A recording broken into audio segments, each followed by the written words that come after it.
Dean, something weird happened today. Oh, I was buying dinner for my friend, and he was like, "I'm gonna Cash App you." I was dropping off at his house, and he's like, "It says you can't accept payments." So I'm like, "Okay, that's odd." And so I guess my Cash App account got shut down for suspected illicit activity, is what they told me. the hell? And now I have to fight to restore my Cash App. It's a whole ordeal. They didn't even text or email or anything. They just shut that shit down. Weird. Now, I had bought the only thing I don't use it very often. I think the only thing that is maybe a little questionable is sometimes my friends put like funny little notes when you send money. It's like for that booty or something like that. Oh yeah. So there's that. And I also didn't do a good job of making myself look legit because he's like, "What's your name?" And I'm like, "Well, Cash App doesn't say you have to use your legal name, so I used a fake name." And then I was like, and they're like, "What's your email?" And I'm like, "I don't know. I just use like some random email." Like, and they're like, "Well, how are you logging in?" I'm like, "I just use my phone number." It's like sends a text. There's not even a password. Like I've never made a password. Jesus, It was the sounds most. secure. It was the most non-legit phone call I've ever made. The lady's like, "That's not your name," and I gave her like a bunch of different names.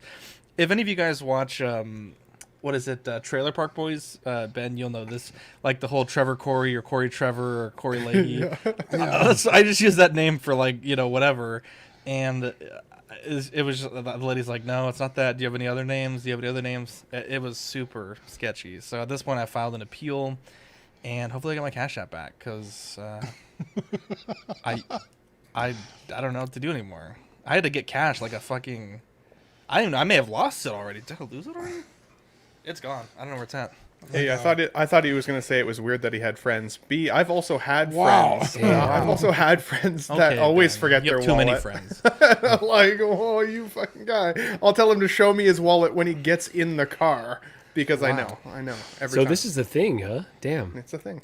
It's a Damn. thing. And us Canadians, we're too nice. It's like, okay, buddy, I guess I'll just get you Tim You're like, Hortons show me again the Looney Tunes, today. eh?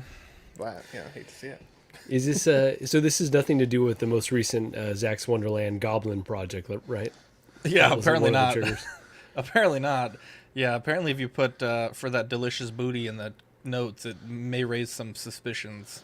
But that was years ago. And then I was like, the most recent thing I bought was a graphics card. I just put graphics card. I don't know if maybe the word graphic flagged something on their system. I don't know. It was weird. And the lady's like, "Well, what do you use it for?" I'm like, paying a babysitter, like, I don't know, buying things on Craigslist, like, I don't know, whatever normal people use Cash App for. And she had to like go through all my transactions. It was so weird, man. It was so fucking weird. That is weird. But then I bought like a bunch of movie codes, and I think that is an activity that Cash App doesn't like. So they're like, "How come you sent $3 to this person?" I was like, I was just splitting an Uber. Came up with that on the spot. I was like, "Yeah, we're just doing a quick He's Uber." never- No, I've never even paid for an Uber. I don't know anything about Uber. I was in an Uber at OxCon. That was like the first time I think I've ever been in one. Wow. So I don't Privileged trust life. Ubers. I don't trust Ubers. Marco trusts them don't way trust more them. than I did. Yeah, Yeah. yeah. Honestly, like I don't trust drivers in general. You might as well just trust a stranger to drive you around. That's fair. Just as good of odds of getting to You your don't destination trust- as like taxi drivers. I trust taxi Ben drivers. I doesn't. don't. I trust taxi drivers more than I trust It's the Uber same drivers. thing. It's not. No, At least you get gotta a get full through a seat. background. You got a background check for taxi, like a FBI background check. I don't know about that. I'm Marco, not you sure. and I, we got that Uber at OxCon, and I was up against the window like this. Like, That's because we can't Okay. count. All That's you- not Uber's fault. No, That's because we all can't you, count. all you have to do is go to Google and type in taxi driver murders or Uber driver murders, and I don't think any taxi drivers murder people, but Uber drivers do it all the time. I don't know. When you're getting in a bad taxi, there's rating. not an app that's like showing everyone your like location. When you're getting in a freaking taxi, it's just kind of like you're rolling the dice. good luck I out don't there. know. I mean, it's more secure. You're the only one that has access to the location. I can't see where your Uber's at. Yeah, what are you talking I'm saying the about? company This does, or that, though. Uber or If you taxi. if you were missing, Yeah, chat. Let us know if you'd rather drive an Uber or drive a taxi, and we'll see what you guys got. Are you an angel? What? An angel. I heard the deep space pilots talk about them. They're the most beautiful creatures in the universe.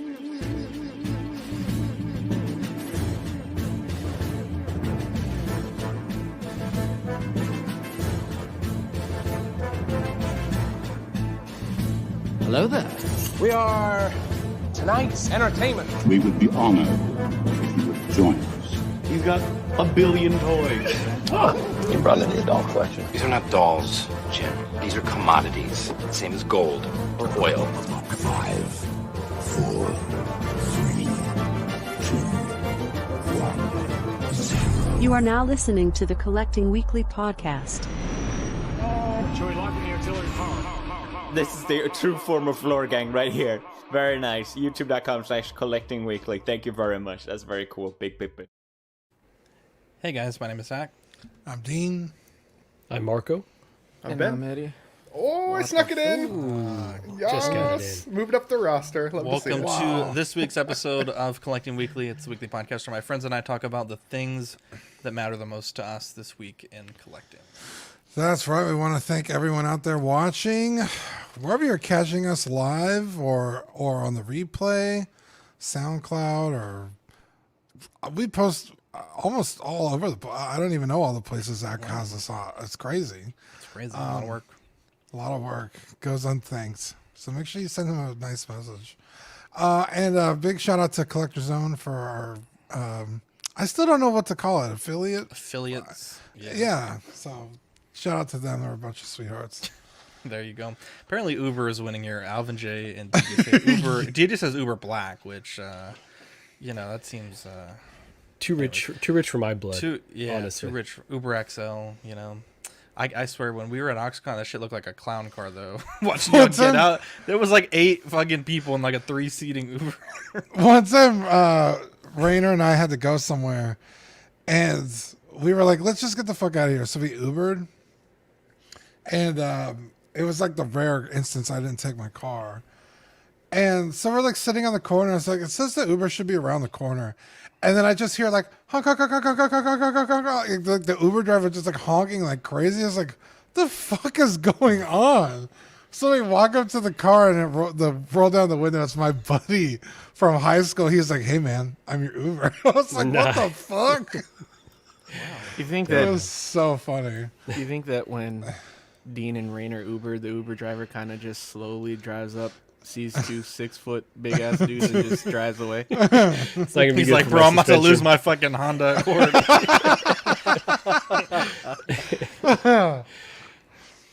Yeah, I don't know what's more or less sketchy, being an Uber driver or an Uber passenger. Yeah. Jesus, like you're all drunk and just inebriated, and it's a dangerous situation. We got some angels in the chat. We got Toy Mafia, King Dingling, Sam Gist. Tim Harvey got a blizzard here today, snowed in with the CW crew. Let's roll. Hell Dude, yeah. same. wow. I feel that. 12-inch Snowed in. Moose Stream. Abe Dunk TV. My man was laundering money. Yeah, I was like, bro, yeah, I'm laundering $4 Like, Jesus Christ. Yomo, Alvin J, Bob Dylan, Calvin the Loki collector. Let's see here. Sam Guess I can just picture her asking what are hot toys and how come you have multiple purchases. Cisco collector, Mark P, Alvin J, Money Mendez, Mark Pearson. Zach doesn't really collect hot toys, so we don't have to worry about that one. It's okay. I only bought 6 of them. They're like, sorry, you've only made 6 purchases all in your lifetime. Abe's at the gym. Congratulations, Brenton Palmer in the chat. We have a show for you tonight. I don't know if it's gonna be a great show. There's not really a lot to talk about. We may have phoned it on the show sheet this week, but that's okay. Dean, we have a very special segment that we kick off all of our best shows with. Yeah, you guys ready? Yes. It's new this week. Yeah. What'd you get new this week? So I had a pretty good week. My sister got me the Nendroid Tails to go along with the Nendroid Sonic that she got me several months ago. So that's very cute. It's super cool. It comes with a bunch of different like faceplates and headgear, and like you can put little goggles on them, and it's got his little wrench there. Swap out tails. Super cute. I love it. I'm gonna and sound then- like Gigi when I get a new Iron Man. You have this already. You have to have this one already. There's no chance. Yeah, no. I this just gotta one's- say one thing about this this pickup. You can't keep getting away with it! Okay, well, yes, I do. How have many Tails. Sonic toys are there? There's okay.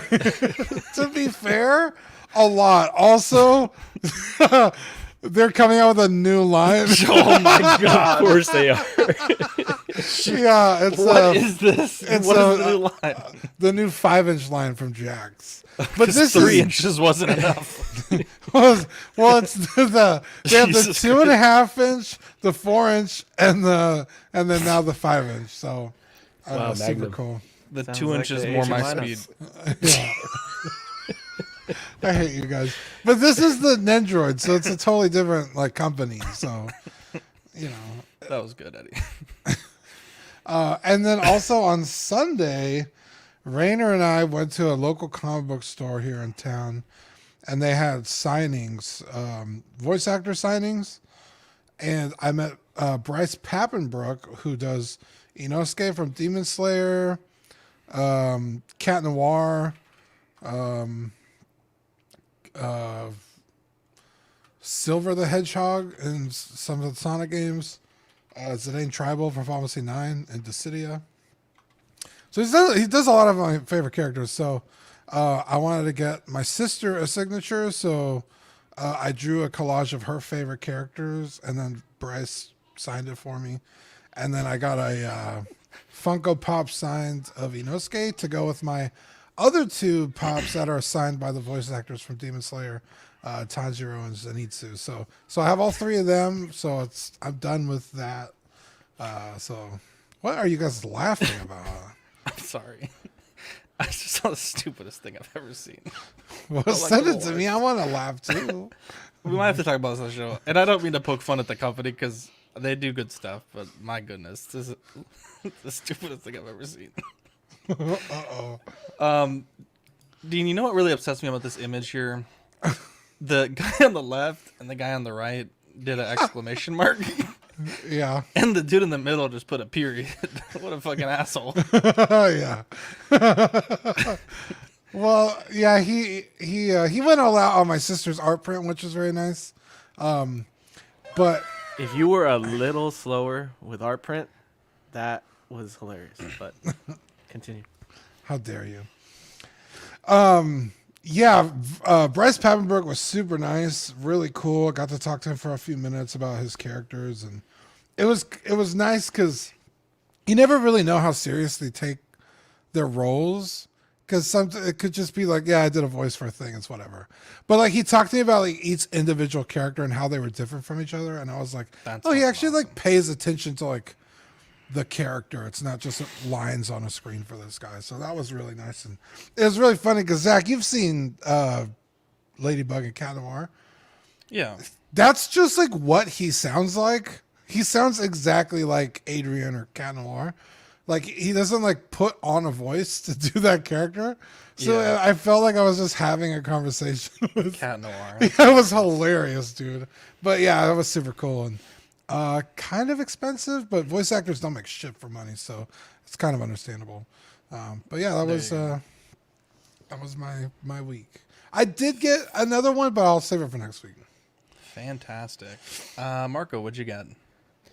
Yeah, so pretty solid week. A little bit out of the norm for me, but so I got this Black Series, and this is oh my gosh, I'm drawing a blank on the character's name, but from The Force Unleashed.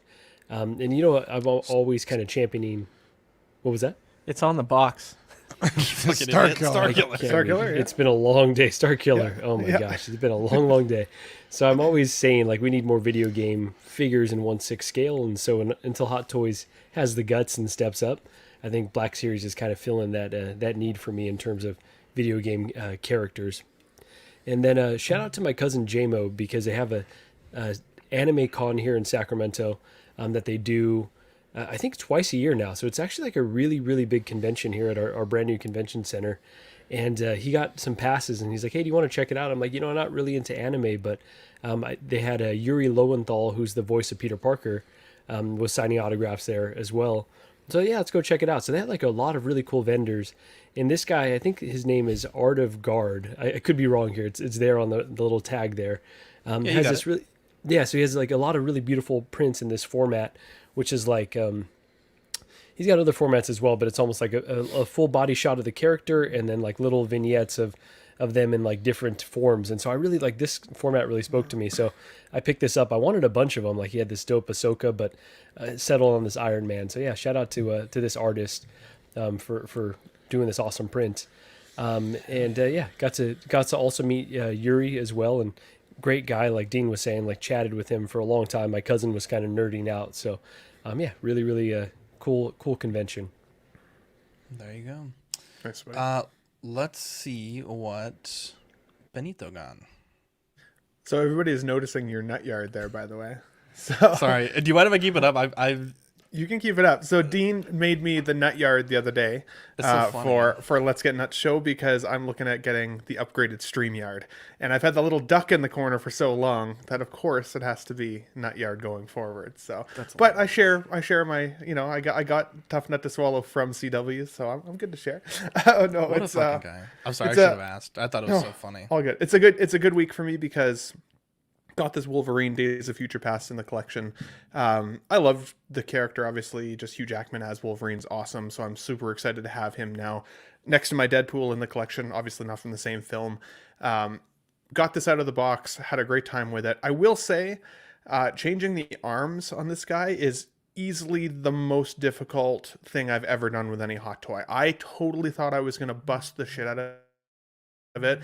There's a point on the elbow where if you like hold your thumb down on it, you can kind of get some pressure to pull it off, but like it was awful. So I don't think I'm ever going to change it back. I think you said the same thing to me the other day, Eddie. Like I don't think I'll ever change it back now that it's on there.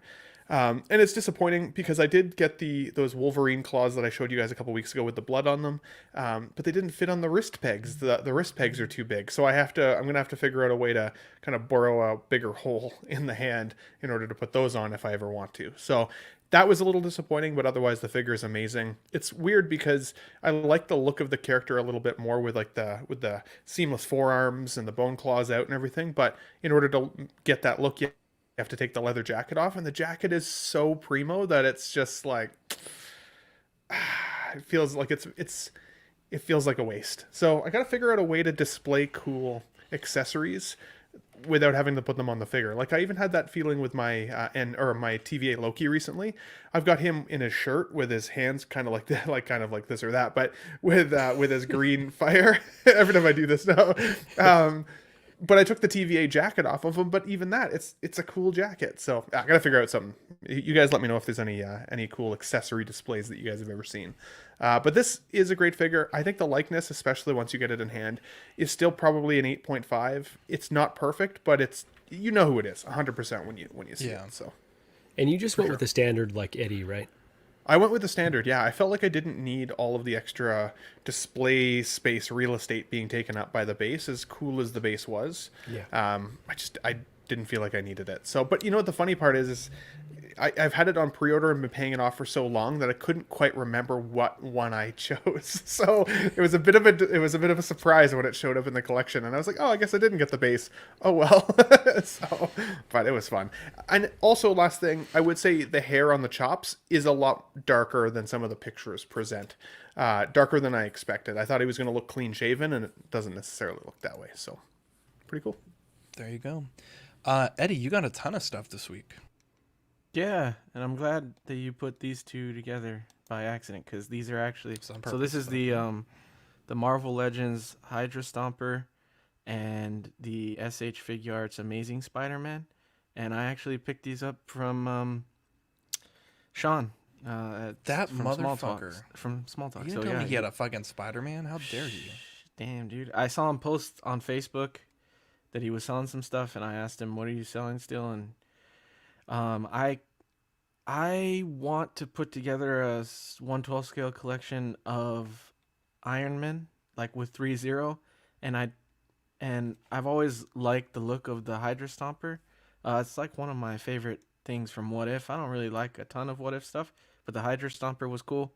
So I thought that could go in relatively well. It might be a little underscaled for 3-0 Iron Man, but it'll fit it well enough, and I like that. It's a cool figure. It doesn't do much other than just stand there. It comes with a couple extra hands and thrusters for the jetpack in the back, but other than that, it's just an imposing legend, good size. And then the SHF Amazing Spider-Man is what it is. It's amazing. So that thing gets in amazing poses, and I know a lot of people, they don't like that the hot toy can do much, but if you get the figure arts, it kind of, crosses that articulation box off for you, where you can have fun and do crazy stuff. And and I like having it next to the hot toy. I know people don't like to mix scales, but I think it looks good next to the hot toy. So Hell yeah. Oops, sorry.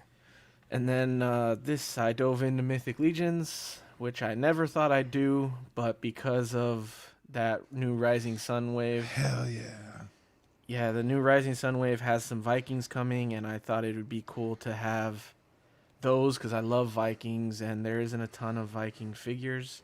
So I pre-ordered those, and then I thought, well, you know what? There's a sale on some Legions.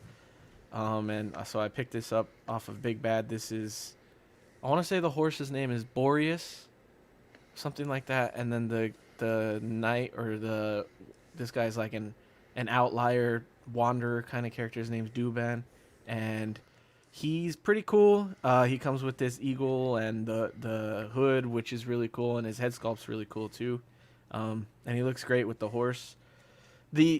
I've had it for a couple days now, and I've been doing some posing and messing around with it, and the legs are kind of loose already, so that's kind of sucks, but it's still a cool figure, and it still stands up on his own. It's just that the more I mess with it, the more loose the legs get, so I haven't noticed that. Absolutely not. Joint juice. If I decide, Dean, if I decide to only do Vikings, I'll give it to you. Hey, I wanted to check out like knight characters, but I'm definitely more interested in Vikings.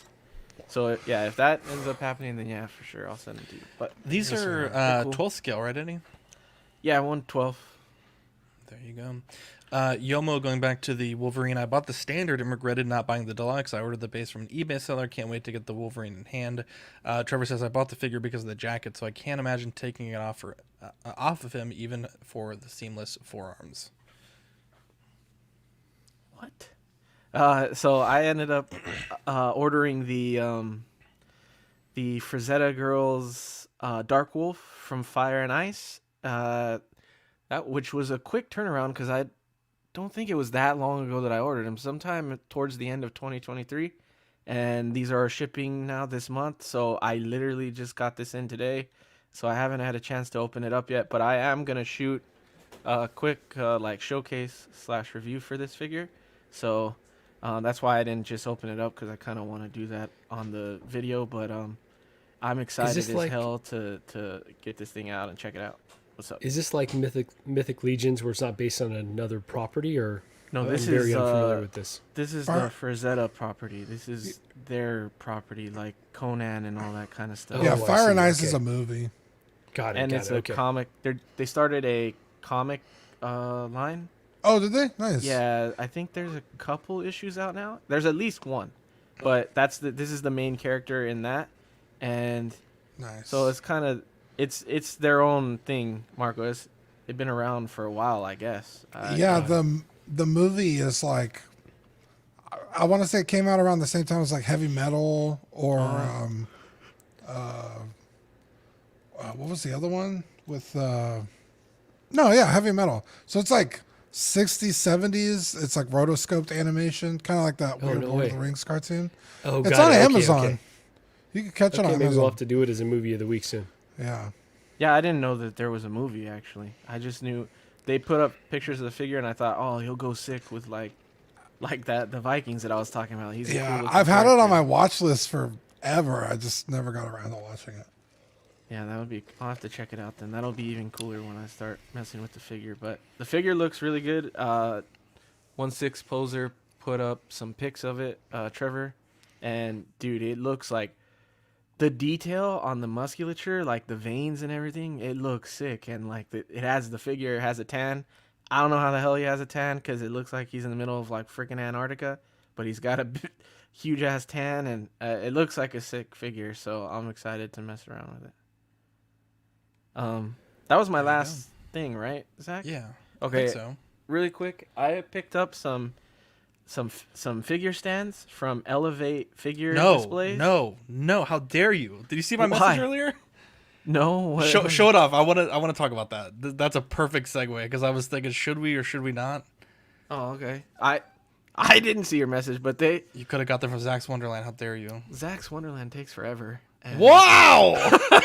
What? And It's I the don't want slow to knife that cuts the deepest. Look, Eddie- I don't want to Eddie, bug my- you, Zach. Everybody's asking you for stuff, and I'm like, plus, I still haven't heard anything about my Charles chair, so there's that. Oh yeah, But I didn't say also- that was a possibility. My Christmas ornament is on the way, Eddie. So don't give him a hard time. Yeah, exactly. It'll So, be here in perfect. It's time. on I don't the know. way. I don't know what Zach's thing is with them, but I wanted to check them out because they look really cool. So I bought a bunch. They have like, so these are like, why am I blanking? Like to heighten the figure or whatever. Like these, and then they have Risers? like, yeah, risers. There you go. Sorry. So these are risers, and then they have feet peg stands that you could put on top of them that hold the figure up. And I bought a bunch of those, and then they have flight stands. And they have different size risers. To be fair, I bought two of these mid-size risers, one of this like 3-piece riser, and then I bought a bigger riser, and then I bought some of their flight stands, and altogether it was like $80 with 10% off. And now that they're in hand, they are literally like just 3D printed risers. So I'm not sure that it's worth it, but I was gonna do a quick video on these tomorrow too. So go ahead. I want you to have all the information, Eddie, for your video. All right. So I had seen this post last week. And so this guy on Instagram, now this is all like speculation. We're not really saying who is or isn't correct. But on Instagram, this content creator, Mr. G Toys, had said that Elevate Figure Displays is threatening them with legal action over his version of those stands, and he had developed them independently. It's funny, Dean and I had this idea as well, completely independently, and then the day after we started printing them, I was like, oh, there's another guy doing it, and he's got like basically the exact same train of thought that we have. And I was like, if he's already making it, like I won't like make a big deal about selling them. Like it was just like a fun idea, like could we actually make something like a stand, right? And so he had posted some of the messages from this company where they were like, we need your address and like, you know, to basically send you a cease and desist, which isn't really how legal proceedings necessarily work. Like if you have a lawyer, you're suing someone, they do that research and they find that for you. And so the guy posted today an update that he is going to fight this in court. And he says that Elevate Figure Displays, allegedly, now this is what this guy is saying, is that Elevate Figure Displays stole the work of a creator named Landspeeder Luke, and they're trying to pass it off as their own, and they're trying to patent the design, and they're sending cease and desist to anyone that makes like even like a remotely similar product. So, and they're also trying to like stop other influencers from like mentioning other products. So, you know, if you like them, you like them. It's funny. Like me and Dean literally laughed about it and thought like, another guy's doing it. It's not really worth us like advertising them and, you know, being accused of anything. But it was just funny that like two completely independent train of thoughts led to like essentially the same product. I think mine might be maybe a little smaller, a little larger than theirs, but it was funny because even Dean was like, what if we add the little foot pegs, or what if we have a way to incorporate a flight stand? And we were thinking like, you know, we could put a hole or a little peg, but then if the peg breaks, you have to reprint the whole thing. And then we're like, what if you just make like a little insert? And it was just like crazy that literally the company had the exact same idea. It's just one of those things that, you know, it's a smart idea, but to see all this stuff that's being alleged, it's just like, holy shit, like, you know, it'll be interesting to see what happens and what plays out, but it's a cool design. Yeah, they're I had no idea about any of that when I got them. So yeah. like, when I saw it changed my today, mind. I tagged you in a messenger, but I didn't think you saw it, so that's why I was like, oh, let me show you. Oh damn. What did I tell you that I had bought them, or have I sent them? No, to you but before? when I looked at his page, because Oh, I you was gonna saw see that like I liked it. I was gonna see like I wanted to see when he had started making them, and it was like basically like the same week we did. And yeah, Erwin says I remember Zach printing these, and then another one pop out with the same thing. But Euler says it's amazing how often this happens. I know a Dial artist who's getting copyright strike because his own printed exterior streetlights looked like someone else's. Yeah, and apparently it Lance seems- Peter Luke is very prolific. So It seems like a weird thing to patent or to like It's fight like a someone over shape? because it's Yeah. it's literally like anybody could print this.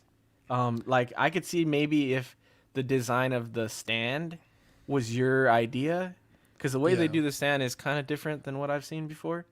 But I could see putting a design patent on that. But how can you put a design patent on a literally, patent? Like it's very hard to get a patent. You don't just like put three shapes together and you're like, oh, I have a patent now. Like that's not really how that works. But I will say this though, if that guy's lawsuit, if he wins it and they don't get the patent, we have the files. We could just release them for free and people can download them and print them themselves. Because once I saw that, I was like, that's a really shitty thing to do.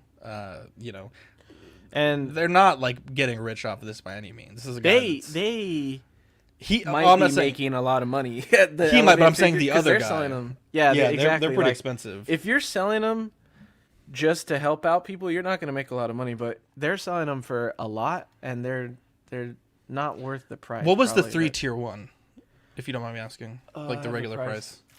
Because So mine, I only made like a half dozen of them. I didn't really make a lot of them. Most of them I kept for myself. But I'm just curious what his prices were. the 3-tier riser with it includes 3 foot stands. So that's that's 3 of these stands. It comes with 3 of these. That is $24.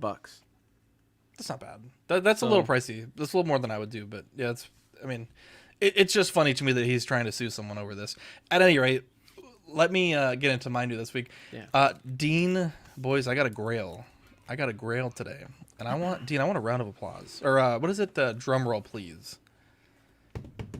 Here we go. I fucking got the Gold Chase Nugget, baby, from the Happy Meal. Look at this thing. It's fucking crisp. I thought you actually got a Holy Grail. I was. Look, it's gold. That's kind of what I was Fucking- thinking too. Like it might actually be made of real gold. Wow. Explain what this is. What the fuck is Okay, this? so there's a excuse me, a Happy Meal called the Kerwin Frost box, and they come with like these little toys, and I love them. But I've gotten these two twice, so I've That one on the one in your left hand kind of looks like you. This one? The other one. Oh yeah, look, if I put this, he's got the crazy hair. That's me right there. Anyways, Yeah. you can mix and match their parts. They're like little chicken nuggets, but I didn't know this until I started trying to see like what the full set looked like. But there's a chase version, and it's not listed anywhere on the packaging. And so I don't know if it's like 1 in 10, 1 in 5, 1 in 100. Like I have no clue. But I fucking finally got one after like 10 tries.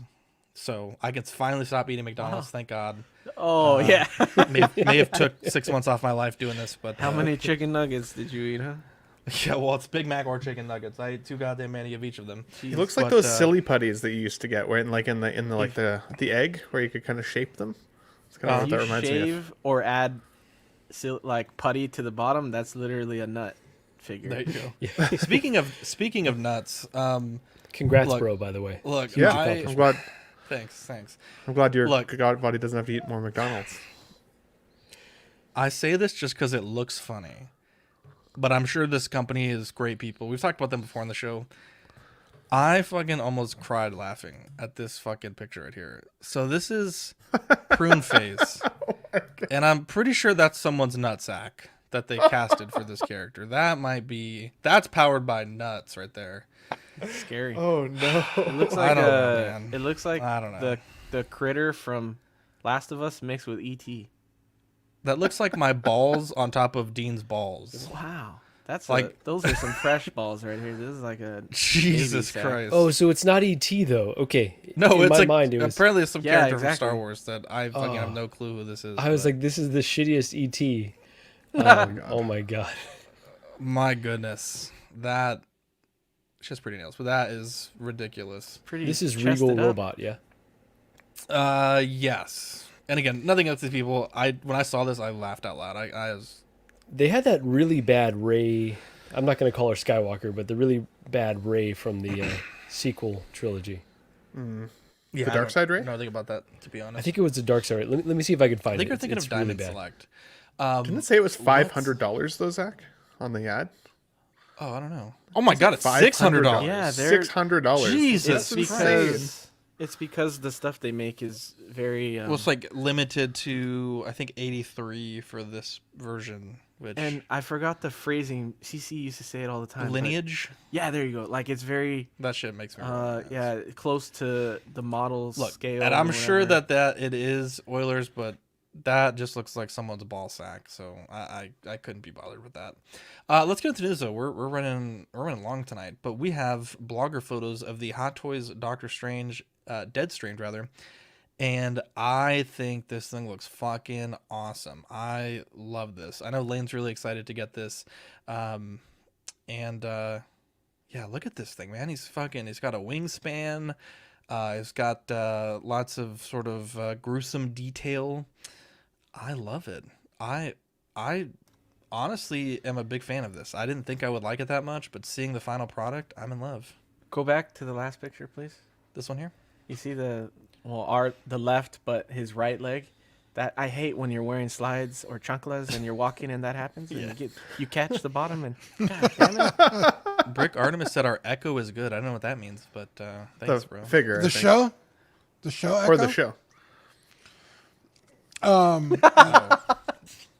think unless our mics are fucking up, I think he's talking about the show.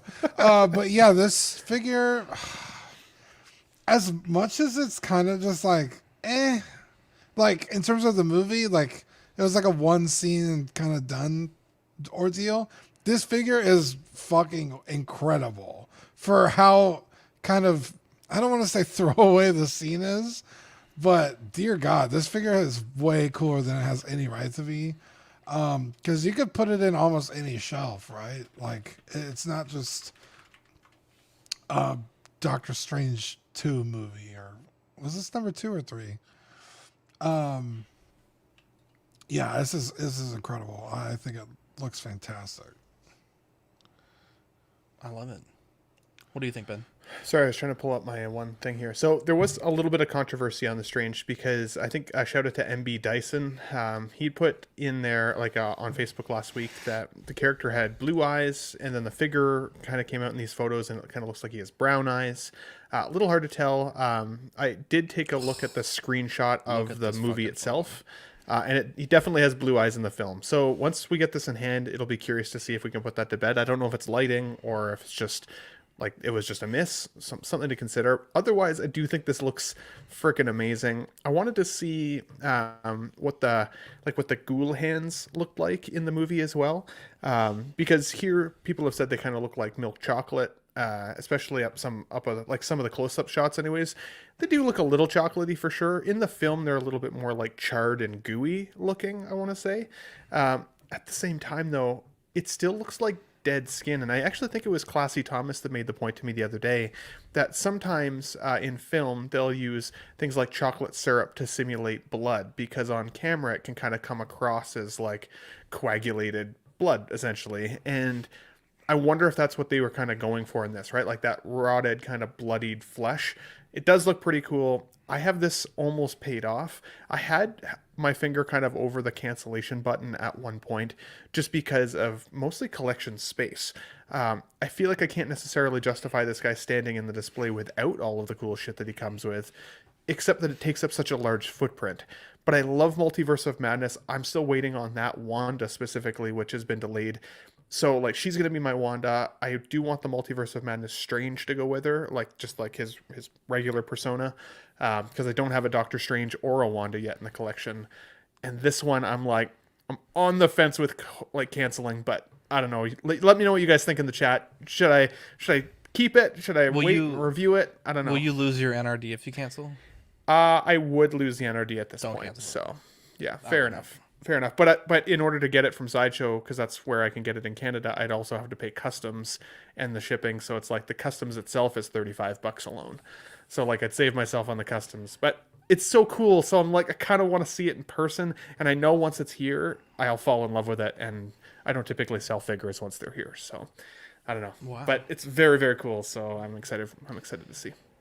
Yeah, so this is a really funny one to me. I did love the movie. Like I think it's super underrated, and the folks that didn't like it, it feels like there was a kind of a piling on with that film. So I think it's underrated.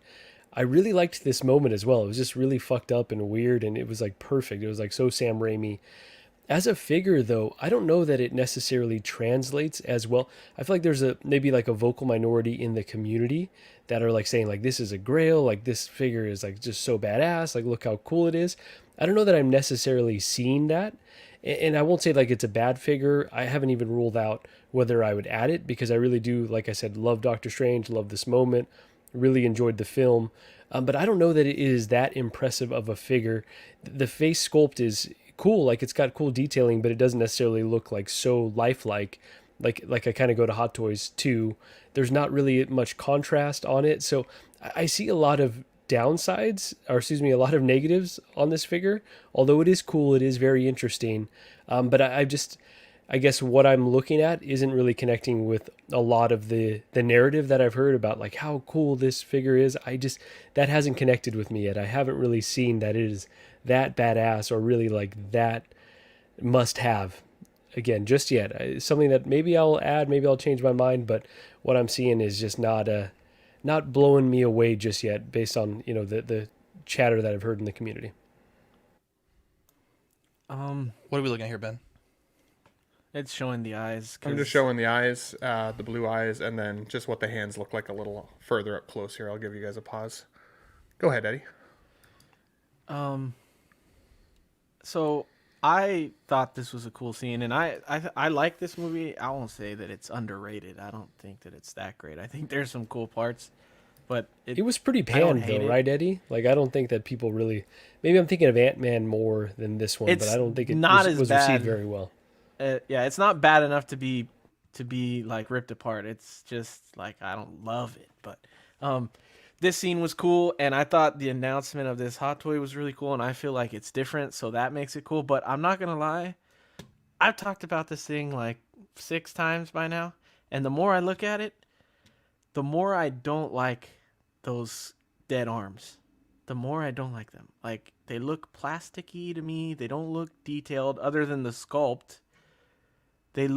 I don't like the choice of paint there because I don't get where they got the brown from because it doesn't look brown in the show.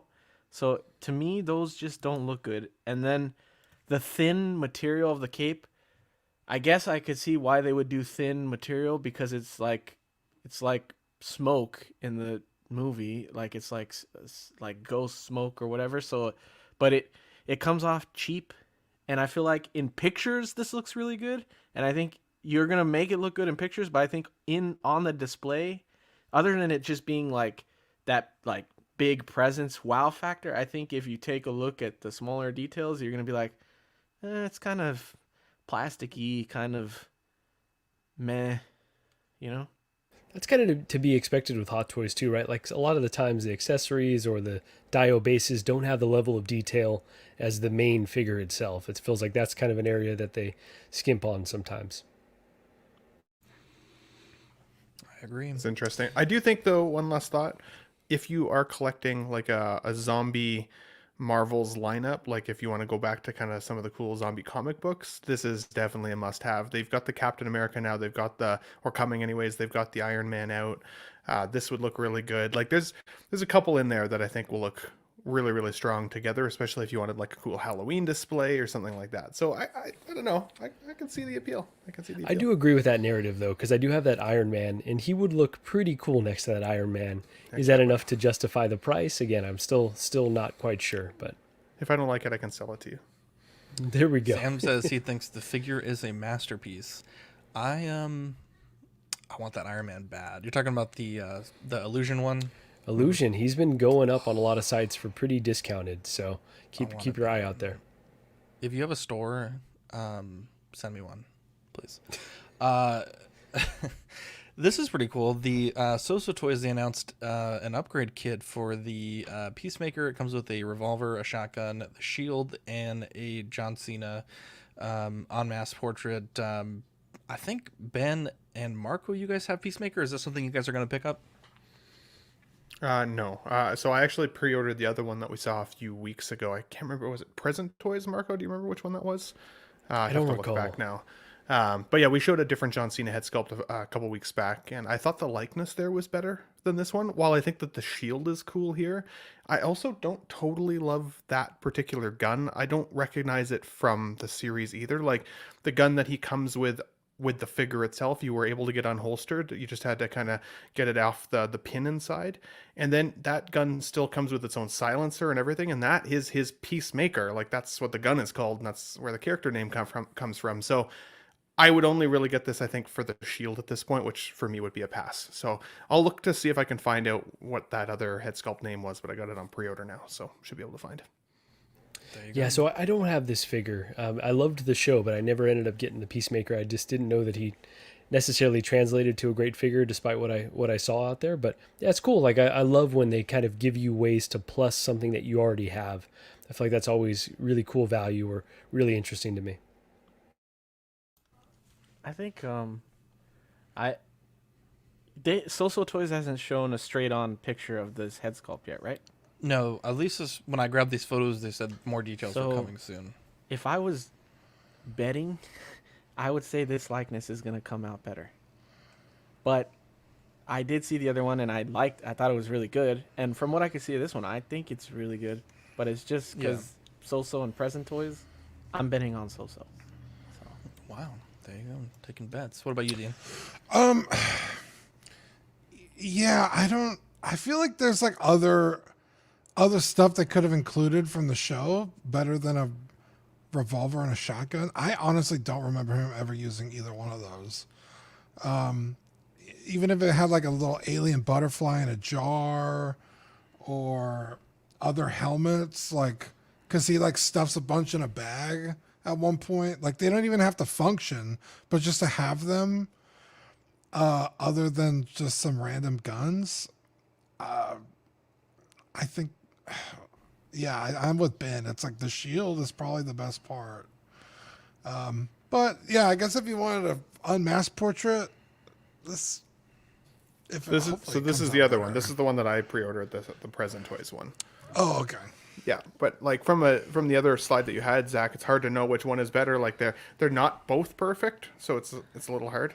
This looks like John Cena and Arnold combined. Like I'm getting a very Arnold Schwarzenegger vibe. I gotta say, Ben, I think if you would have just left this away in my mind's eye, I would have said Present Toys was better or like had a chance. But looking at them both, that looks more like him to me. You think that one looks more like him? Yes. Interesting. He's got such defined jawbone structure though that I feel like this one loses in his jaw, whereas like the other one, it's like ridiculously like kind of sculpted around the jaw piece. But again, they're both not perfect from what I can see, but it is cool to have options either way. Agreed. Absolutely. So I was a little bit confused about this, but apparently there's a Mars Toys Bruce Wayne, and let me see if I screenshot the photos here. But some people are saying they're kind of seeing young Tom Hanks. Some people said that this is really great. Some people said they should revisit this back at the drawing board. And Big Bretta has his review out already too. Okay, so this is released. Okay, yeah. So there was a post by Kit, and it was just basically saying like, you know, should this be remade? Should it not? Like, it was just a really weird kind of like rambling post. I didn't quite understand what that was all about, but so this is the sort of like the blogger photos, if you will, Marco. Gotcha.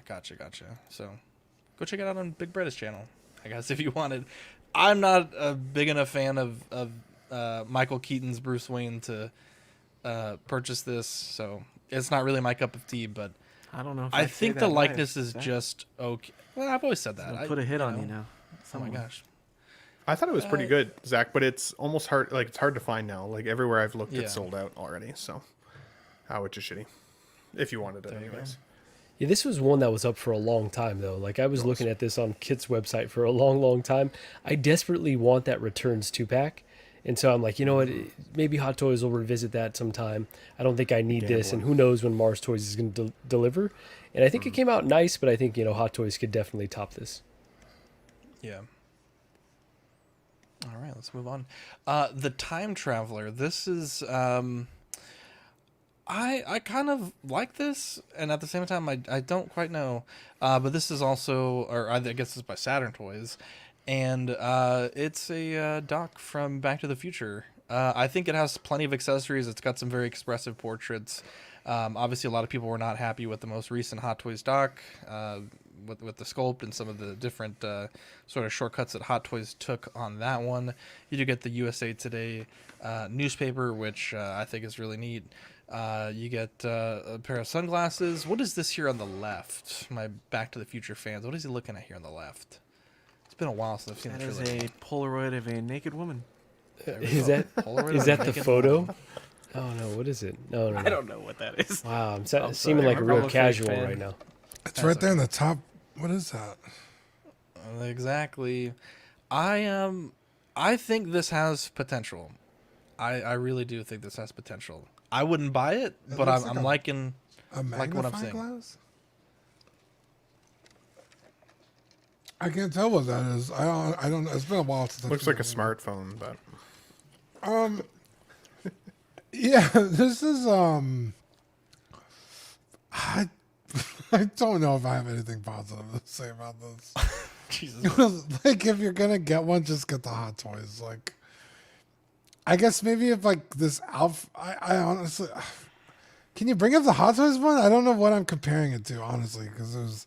Honestly, the Hot Toys one is almost impossible to find at this point, though, based on the age of that one. Because the Hot Toys one we were talking about was the reissued version 1, right? This is Back to the Future 1. The yellow suited doc did come out from Hot Toys years ago, but it's impossible to find. But it has the same head sculpt, right? Is that what you're saying, Ben?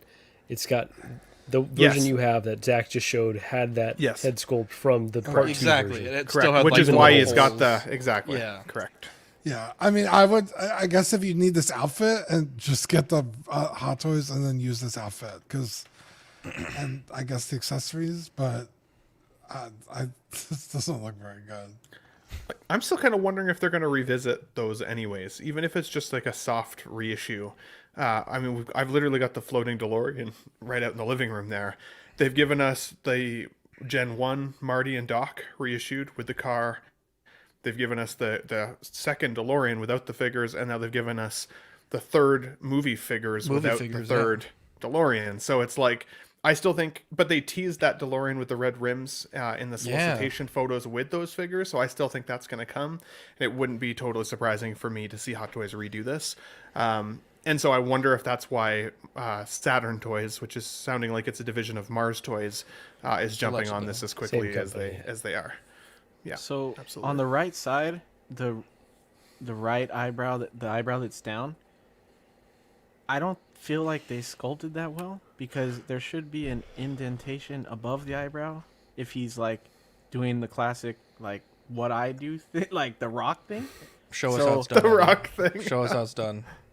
Like you see wow, indentation here, it should have, and it looks like it's just sculpted eyebrow and painted lower. Like so it makes it look like he just doesn't have an eyebrow on that side instead of like it being indented. You know what I mean? Yeah, I do like your hat, by the way, Eddie. Did you just finish sweeping chimneys, or? He just watched Peaky Blinders. I was gonna say something, but I didn't want to say it. You're the first one to cap on my cap, dog. It's a awesome. It's a dope. I was wearing this all day streaming yesterday too. I wore it for Shane because he's Irish. So. Oh, he's Irish. Wow. Yeah. Oh man, but no, I'm not really sold on this. Like, I think it's cool that they're tackling it. It could be a decent stand-in, but I'm with Ben that I think Hot Toys is going to revisit the part 2 figures. They're like too popular. They've got Marty comes with the Nikes, right? Like that's a accessory that you really want. So I think that they're going to go back there, especially with this year being a bit lighter on the movies and all the properties because of the strikes. I see the time coming very soon. I do wonder, though, if they give it to us again, will they actually be Nikes? Because, I mean, like the Miles Morales, for example, wasn't he supposed to come with Nikes? And that's why everybody had to buy those secondary? Yeah, So the I mags. wonder- I don't recall. I don't recall if think he they ever actually came with proper solicited them. Nikes. Yeah, I don't maybe, think they maybe solicited, never. but yeah, but they're supposed to look like them. I guess is Are you talking about Nothing the original that- Marty? The original Marty, Part 2 Marty, yeah. Part 2 Marty, yeah. I They don't were think like so. puff up Nikes. Nothing that $20 on eBay from some Chinese account won't fix, you know? Just don't use your Cash App. The fucking Oh, think boy, you're yeah. laundering. I don't believe that the Hot Toys had the Nike branding. I remember seeing decal kits a few years back where You're probably you both right. Yeah, even for like the tires on the car. Yeah. Well, there's Damn that. licensing. There's so much fucking Power Ranger stuff this past week. I don't know what is happening, but we have the albino tiger by Toys Battalion, and I guess it's one of those what do they call it, Dean? Where you just don't remember something correctly. Mandela effects. As a kid, I was just so fucking hyped that we got a Power Ranger movie. I don't think I paid attention to any of the actual plot or costumes, but when I saw these photos, I was like, what the fuck is he wearing? And apparently there's armor in the movies. That just totally escaped me as a child. I was just so fucking hyped to see them on the big screen. But they're making the movie suits, which I'll be honest, I think this figure looks pretty terrible. It's like two body sizes too small, and the name is fucking awful. What's that butt flap? But we get the albino tiger.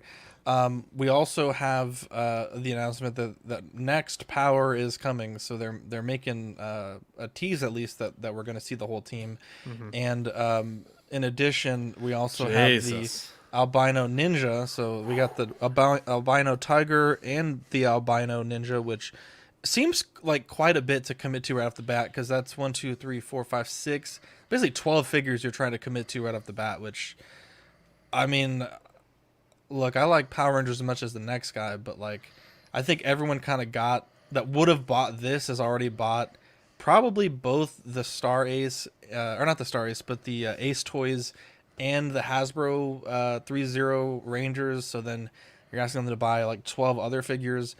I can't really see the line doing particularly well. And I know a lot of Power Ranger stuff was kind of in the figure realm a few weeks ago. We didn't really cover any of that. But additionally, 3-0's kind of throwing their hat in the ring, and they're saying that they're now going to be doing a licensed Gold Ranger, which, you know, is like 2 weeks after all the third-party stuff came out and people already put non-refundable deposits on. So there is so much fucking Power Ranger stuff. I don't know if there's like some big anniversary or something or what, but it's awesome to see. But I feel like once Hasbro and 3-0 showed that they're making licensed Rangers for like $100 to $130, I just don't really know what price point these can come in that would be appealing when, you know, potentially way better versions are on the horizon for likely cheaper.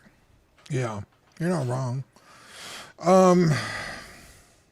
Yeah, I mean, we see it all the time where like third-party companies will come out with something and then it's immediately related to whatever the first-party companies are doing.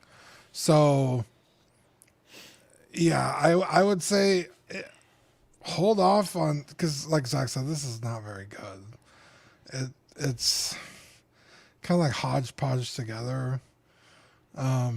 I'm looking at the pictures from the actual props, and they do look pretty fucking janky. So maybe this isn't bad. Okay, now that my mind's eye is a bit refreshed, maybe this isn't too bad. It's actually perfect, Dan. Now that I'm looking at it, hang on. Let me. I gotta. It almost looks better. It almost looks better. Hang on, let me play one thing. It's an idealized version. A man can only admit when he was wrong and ask forgiveness. I apologize. Man, you're not kidding, dude. Wow, that is kind of jank. When did he have armor? In the movie. In the movies. Oh, I didn't know that. I didn't know that Power Rangers the movie. Wait. Yeah, in the movie they had Damn, they had these like little super suits, bro. my favorite movie too. So Oilers Dude, we gotta said do if you wanna this as a see- movie of the I week don't even soon. remember that. Yes, yeah. please. Some of the soundtrack in this movie is bad. All right, It's on Netflix, yeah. Sorry to trap might Marco. be. Bro, this movie was my shit, Oh bro, my as a God. kid. This is what I get. Pull up Oilers' comment if you wouldn't mind, please. if you want to see how far CG has come to watch the Zord fight, I've watched one clip from TikTok the other day, and I was like, holy I remember being a kid watching it thinking, this looks like shit. So I couldn't even imagine what it looks like now. Here, let's pull it up real quick. Please. We got to do this as movie of the week, though. This is a classic. I actually did love this movie when I was a kid. So I remember watching it, and when they're in their like ninja outfits, I was like, "This is not what I came to see." I came to see like they're like morphin outfits, not linens. Yeah, linens.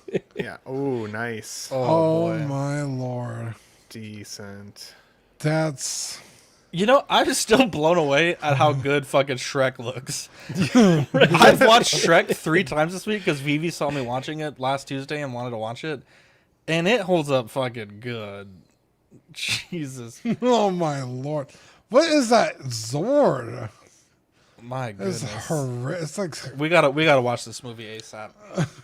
Even the Ivan Ooze Zord was, I don't think it's called a Zord, but like mutant creature thing that grows was also really bad. But I mean, I'd be curious to find out who's going to make the first Ivan Ooze. Let's be honest. I feel like it's needed if you're going to have the movie suits. The movie suit upgrade at the time did feel pretty cool.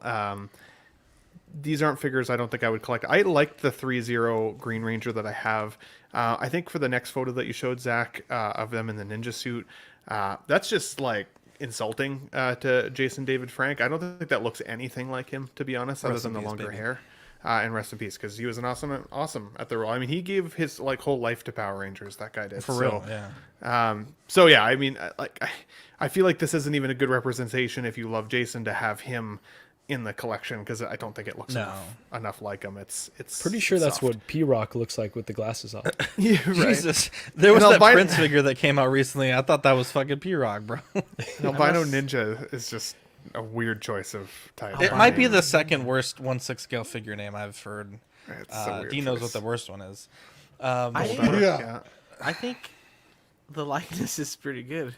Have you seen him recently? Like, well, that's what he looked. That's what he looked like. Never mind.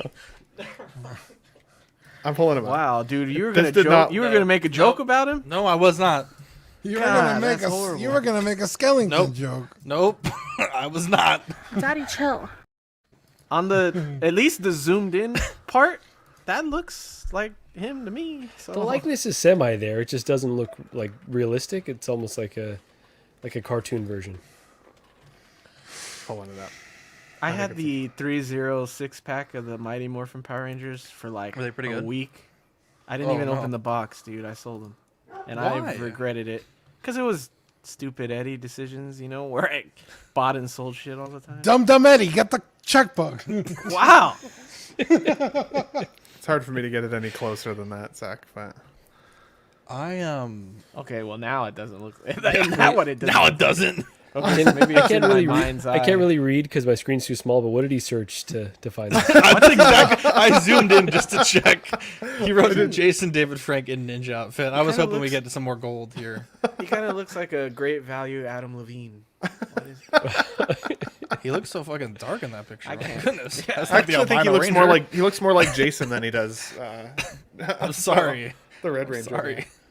I'm sorry, Jose. I wasn't gonna say that. I promise. Jesus. I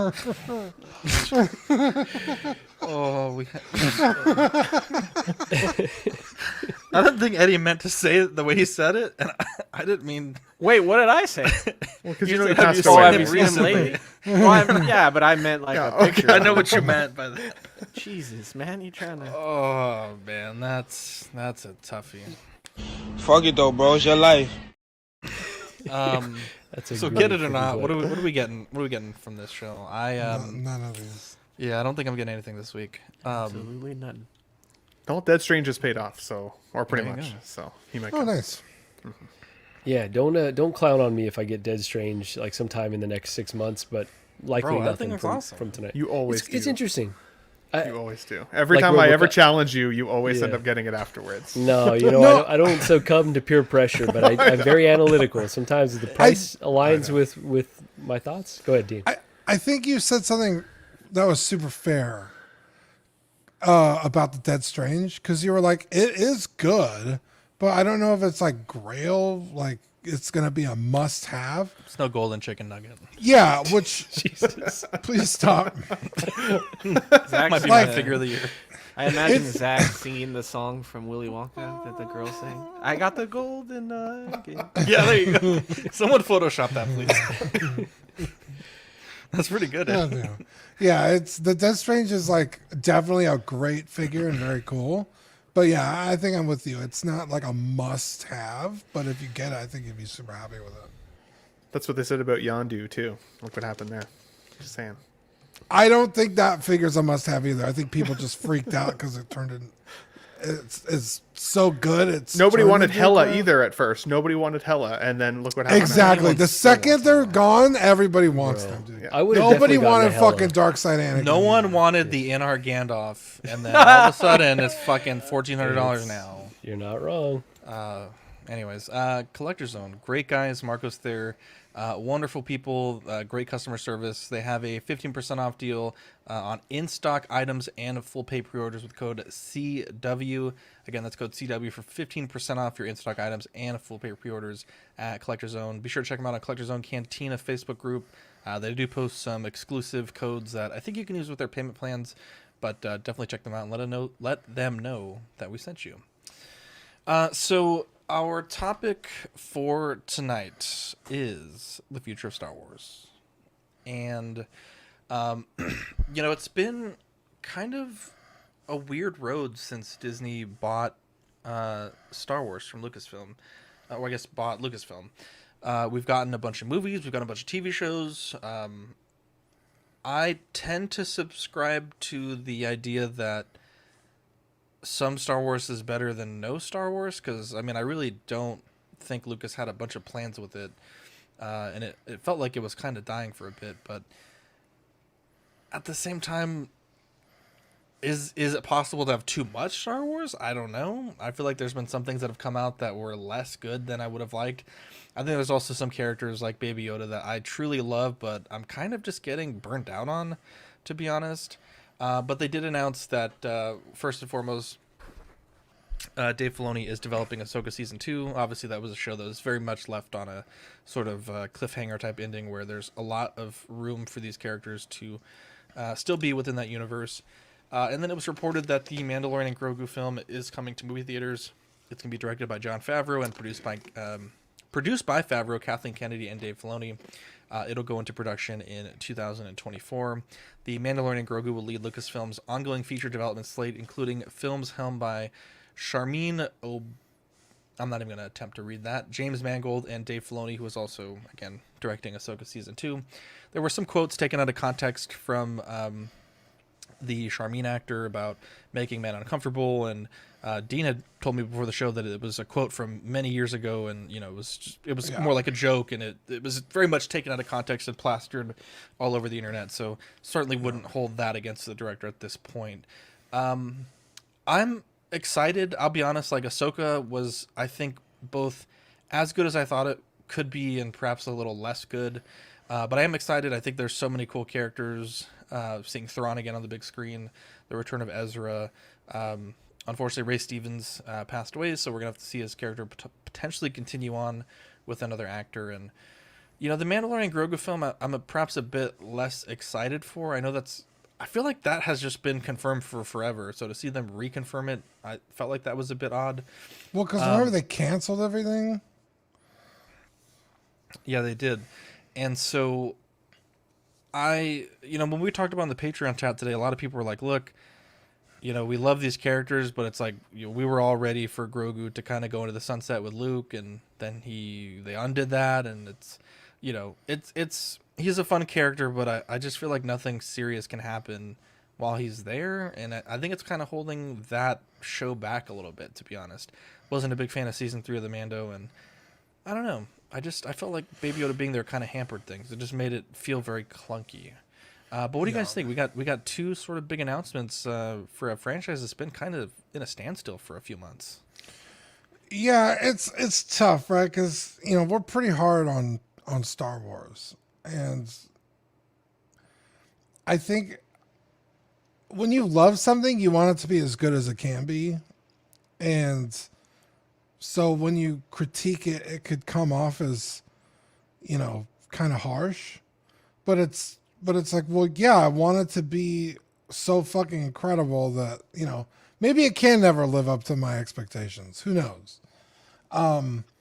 But I'm with you. It's like I'll watch whatever Star Wars they come out with. Like, it's better than not getting Star Wars. We went without Star Wars forever. So, but at a certain point, you got to stop supporting it, right? If it's utter garbage, which it hasn't been utter garbage.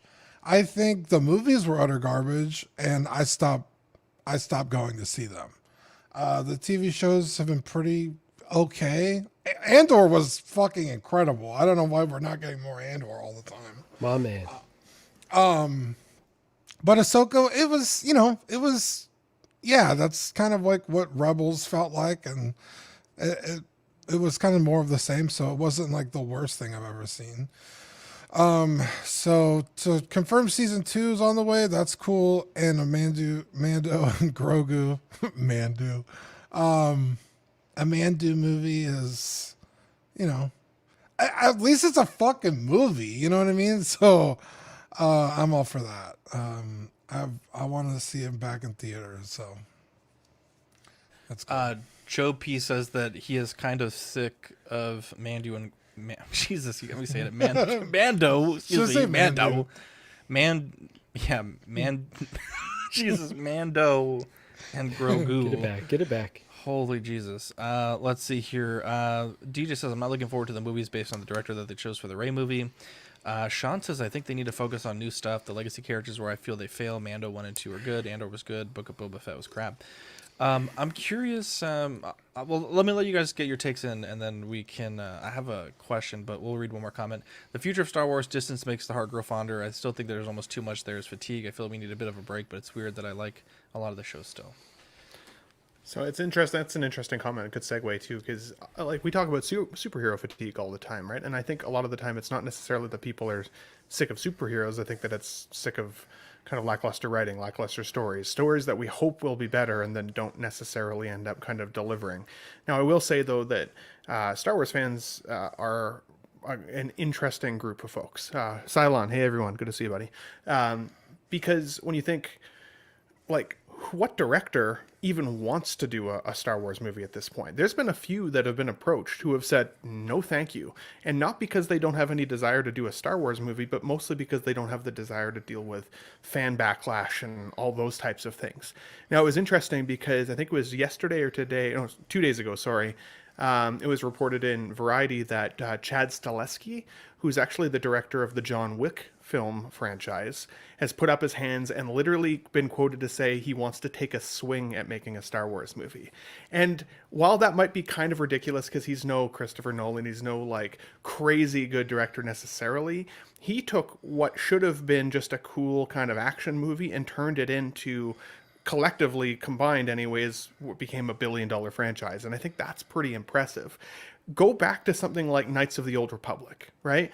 Cast even John Wick in your movie, cast Keanu Reeves, right? The guy looks kind of like a Jedi at this point with his long hair. He's kind of the right age. I think the problem though is that the people at the top, the ones seeming to make the decisions, they either don't know what fans are truly looking for, or they've never heard of storylines like Knights of the Old Republic and don't even know where to start with that. So instead they go to something like a Rey movie, which I liked the character of Rey, but like she and that cast of film characters was so divisive for the Star Wars community that it seems weird to then put their cards back on that character going forward. Like, it split the Star Wars community. Now, so did the prequel trilogy back in the day, and then give it 10, 15 years now, or what are we at? 25 years for the Phantom Menace coming up soon. And people love that trilogy, right? But will the sequel trilogy be the same in 25 years from now? Like, maybe, but I don't think Rey is the one to necessarily put your chips on at this point. So I feel like it's not that we need less Star Wars content, we just need better Star Wars content, as bad as that is to say. But again, it's so subjective what people think is good and what's not. Am I cutting out a little bit? Sorry, my internet No, is going crazy with the You're wind good, and Ben. everything. You're cooking right now. Okay, so that for me, I think is where the future of Star Wars lies, is finding a director that can bring a different type of vision to what the universe can look like. Stop trying to do what other people have done and it feels like a diluted version of the past film. Bring something new to the table. Have a John Wick style movie with a Jedi and have him just go crazy, and like how cool could that look and be? So I don't know. I'd be curious to see what Chad Stahelski could do. Give him a chance. Why not? Yeah, That's not what Zach asked you at all. Sorry, I don't remember what I asked, but I loved it. It was cooking. Yeah, he was definitely cooking on that. So I like this news because it at least shows some semblance of a plan, which is definitely, it feels like it's been lacking, right? Everything has felt so piecemeal. A lot of the things seem experimental, right? Like Andor was one that seemed almost experimental. It didn't necessarily land with a lot of the audience, but I think critics received it well. I know I loved it. That was one of my favorite Star Wars things in a while. And then also like with the prequel trilogy, it seemed experimental as well, right? It's like we're going to bring in disparate directors to have like their own takes. And I thought The Last Jedi was one of the more interesting Star Wars films. Like, yeah, it's not perfect. There's some like really big flaws, but at least like makes you think a little bit. Like anyone could be a Jedi. Like I liked a lot of the themes. And then when you get to the last or Rise of Skywalker, it was just so fan servicey. It was nonsensical in a lot of ways, but it seemed like that was received better. And I feel like it's similar to with Ahsoka too, right? Where that to me felt a lot more fan servicey, where they are really playing to a specific base. And maybe that is the direction, like they really need to go down, just really, really cater to the really more niche characters in the particular base that's really, really passionate. But yeah, it's challenging because that's not necessarily what I want out of Star Wars, and the fandom is just so large. You're never going to please anybody. And I think you're right, Ben. It could be very, very toxic, right? Like people are scared away. The director that they're talking about with the Rey property, there's this clip being shared out of context about how she likes to make men nervous, and like people are outraged, and it's like just watch what she's saying. Like, can we have some nuance? But no, everyone wants to be just outraged about everything. It's like, it's okay to have different perspectives with the property that you love. That's fine. We could have different perspectives. Ahsoka can exist. I cannot love it and still appreciate that Eddie loved it. That is okay. That's not going to ruin anything for me. So it's fine if they want to experiment, but at least show us what the plan is. Show us if we're doing Mando and Grogu, or Mandu as some may say. Are they going to tie? Is Filoni still doing his movie? Is Thrawn going to be the big bad? Like, just show us where all of this is going, because you're just bouncing around timelines. You're dabbling in all these things, and I have no clue. But then you released bangers like Jedi Fallen Order, and that was one of the best Star Wars things that I've ever experienced. So it's like, all right, whoever's in charge of these games, like, give them a larger hand in crafting the overall narrative. So we got some really strong pieces, but let's tie it all together. Let's get some strong leadership. Let's get a plan going. This is a positive first step. So many things about what Marco said triggered me. So many things. So many things about what Ben said triggered me. So many things. So many things Everyone that I is don't even have time. What did I trigger you? No, not at all. Let's I fucking reward go, you. baby. Also, I reward you no points, and may God have mercy on you. yeah, exactly. Jesus Christ. Also, I hate that it's come to a point in Star Wars where we're like talking about toxic fans. We are the toxic fans. No, but I don't think fans are. Yes, communities can be toxic, but I think it's more the fault of the people in charge, that they want you to, like, oh, it's the fans. It's the fans that are the bad ones. We're trying to do cool stuff, and the fans are coming at us. No.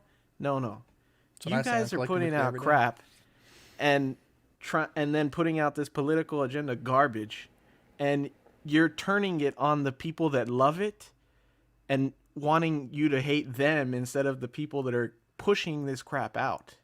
So yes, there's obviously toxic fans, but a lot of it is they want you to view the fans that way. They want you to hear these directors saying, "Oh, we're not putting it out because of you," which just sucks, cuz like the only reason a Mandalorian and Grogu film would even do well is because of those fans that you hate on. We're going to pay to see it.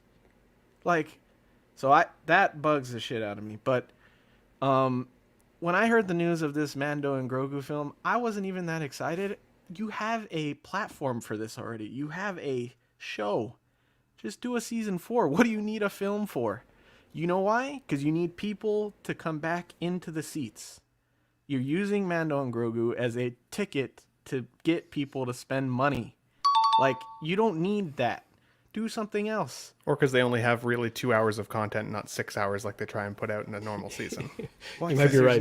Because their mind isn't expanded. They can't come up with more content. But and then as far as I used to give Marco a lot of shit for Ahsoka season 1. We'd argue. Me and Jose would argue with him. But also, I think that was more of my love for Rebels and Clone Wars, and me getting like beer goggles when Ahsoka came out, and like thinking that whoever hated Ahsoka hated on Rebels, because I actually could care less about Ahsoka season 1.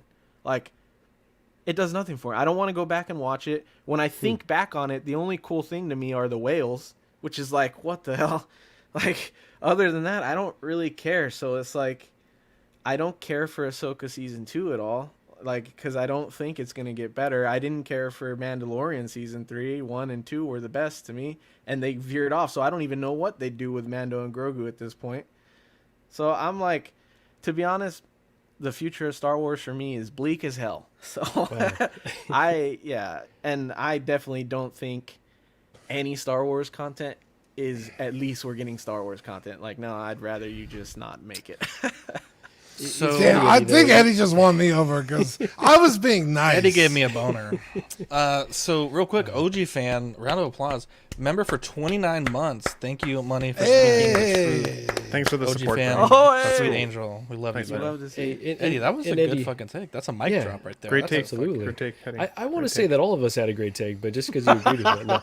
But I will say, Eddie, like I agree with a lot of stuff that you said, and you kind of said like they're putting out trash, which I wouldn't go that far, but there's always a saying in sports, like winning cures everything. If you start getting a few hits, and let's say it's either political and received well by the fan, but you start getting this momentum of like, okay, now Star Wars is on the right track. I think that happened with Mando season 1 and season 2, right? Where people are like, oh, okay, like maybe we're cooking now. Then the narrative shifts because everyone wants to talk about political correctness and wokeness, whatever term you want to put on it. But I will say The Boys is probably one of the most, like, in terms of politics, in terms of talking about real life stuff, but it's fucking good, so no one cares. No one's outraged and saying, Dude, oh, this is fucking woke, Pepsi because it's fucking good. Like, redo is so fucking Oh my fun. God, I don't know, bro. because even with The Boys, if you go watch Gen V, that Oh, got Gen V is not super- that good. That What? got super No. woke to me, and I didn't. I won't It's say 'cause it's super- not that I good, kind of though, hate- so I it hate- sticks out. I hate it, but they tried to use that in it, and I was like, What it's do not they as pay good. Pedro for, though? Because he's not in the suit. He just does the voice. So are they paying Voice $1 million per actor. episode? That's it? Jesus. It's a legend, bro. Let me ask you this. But that's the thing, though, right? Like, as long as it's good, then people won't care about all the other shit, who's directing, how woke it is, if you're giving them good quality stories and you're showing them a direction. Oh, Go ahead, I disagree. Zach, I sorry. disagree with you on that one. I actually really liked Gen V, and I thought that they did a good job of putting some of that kind of stuff in without it feeling like it was force fed. Like, even just like eating disorders and like so many things in there that it was crazy.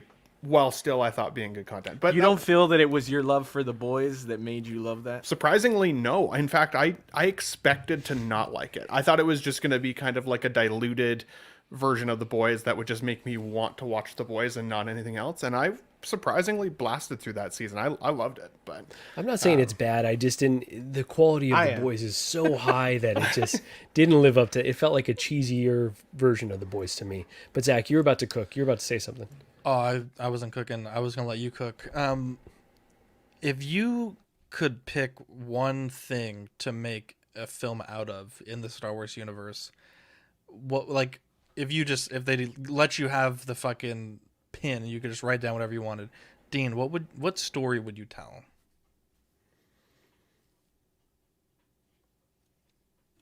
Unmute first. Loading. Damn, I said Dean, it. you're I on gave him mute. the heads up. You're on mute. Sorry. I'd probably go with Darth Revan's story. About him and Malik just fucking shit up and being awesome bad guys. That'd be cool. There you go. What about you, Ben? Jesus, I was mute too. I always loved, right? So much shawarma. I actually always really loved the Starkiller story from the games Force Unleashed and Force Unleashed 2. But I would like to see a Knights of the Old Republic story as well. I loved those books. Those were like I haven't read a lot of books in my life, and those were some of them, and they were great reads, really cool characters. I think would translate well to Star Wars and be a new take in the universe while still being kind of like an old school take, if that makes sense. Yeah, So I completely agree with you guys. What were you saying, Zach? Sorry, Euler says the Bane trilogy. Collector Joey says Rated R Vader. OG says Shadows of the Empire. Alvin says he wants to learn more about Riva. What the fuck? I don't know. Yeah. They'll X-Man do Supreme says Shadows. Revan all day. Marco, what about you? What story would you like to tell? Just like everyone in the chat, or not everyone in the chat, but a lot of people in the chat, and Dean and Ben are saying, like, Old Republic, let's get away from established movies and let's just expand the universe, because it keeps shrinking and we keep focusing on ground that we've already treaded. Like, there's so much fertile ground. Let's just get away from this timeline and start new, but also, dabble with things that have been established before. There we go. What about you, Eddie? No, I thought you were gonna make a joke about this. I thought you were gonna say, like, please, for the love of God, please, no. for the love of God. Motherfuckers everywhere. I would really like to see the rise and fall of Mandalore, and like the dude that rode the mythosaur. I forget his name now. Maybe Dean knows the first mythosaur. The guy that made the Darksaber. Mandalore. Was that it? What was the dude's name though? Do you remember? I think he was Mandalore. Oh, he was? Oh, okay. Well, I'd like to know more about that story. Rainer, you're in the chat. Yeah, Rainer. What is it? The Mandalore the Great. Everyone said that. Yeah. Yeah. Tar Vizsla is what X-Men Supreme says. Oh, okay. I've commented this on like groups. People are asking like, "What the fuck do you want?" And I always get laughed at in the groups. But I would love nothing more than a Yoda origin story, right? Like, how the fuck did he learn about the Force? How did he become Grandmaster? There is a comic book. This is one of the panels from that book of his.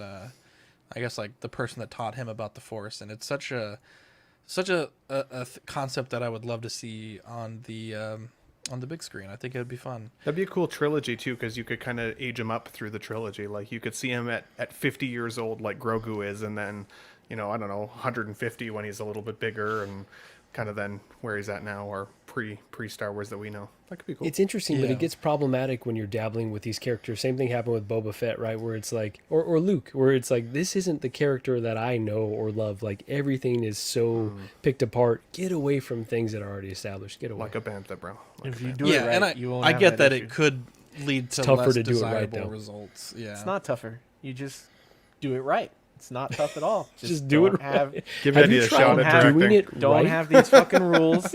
Don't have like, well, we gotta have this because of this now, and like, no, just do it right.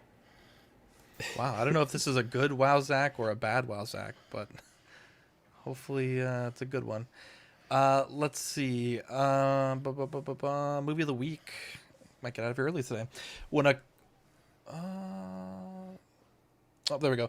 The series begins shortly after Attack of the Clones as the failing Galactic Republic and the Jedi are under siege from the Separatist Confederacy of Independent Systems and the Sith. As the war rages on, more and more planets start to slip from the Republic control. When a colony on the edge of the galaxy finds itself threatened by the armies of the tyrannical regent Belisarius, they dispatch a young woman with mysterious past to seek out warriors from neighboring planets to help them take a stand. Oh, wait, that's...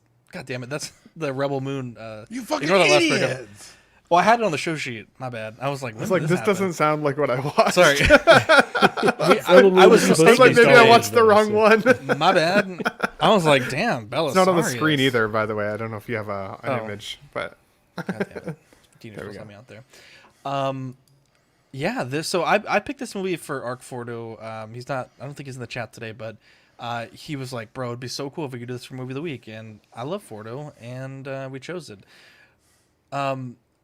I remember watching this as a kid, and the way that they did it back then, I want to say it was between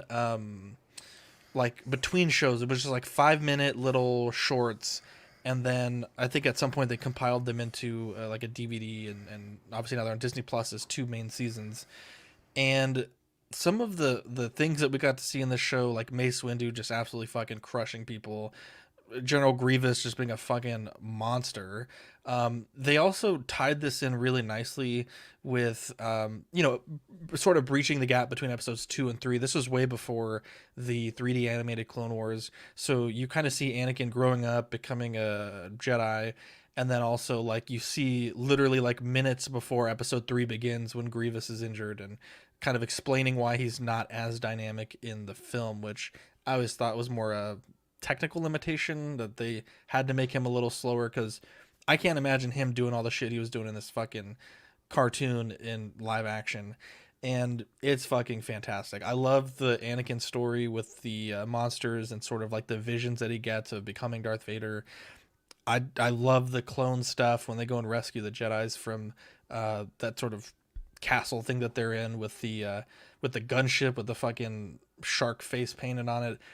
This show is like so integral to my childhood Star Wars experience, and I think many Star Wars fans, that it is like, to me, I think one of the gold standards of how amazing the franchise can be. And so I love it. There's so many cool characters, obviously introducing us to Asajj, Grievous, Dirge, which I don't think we see past this show. I don't think he's ever been in other comic books after this, but just so many cool characters. I remember just being in love with the design of Dirge, like all these worms that kind of form together to make this mass. And yeah, this is such a fucking awesome show. And it's honestly just one of my favorite pieces of media. And for a long time before Disney Plus,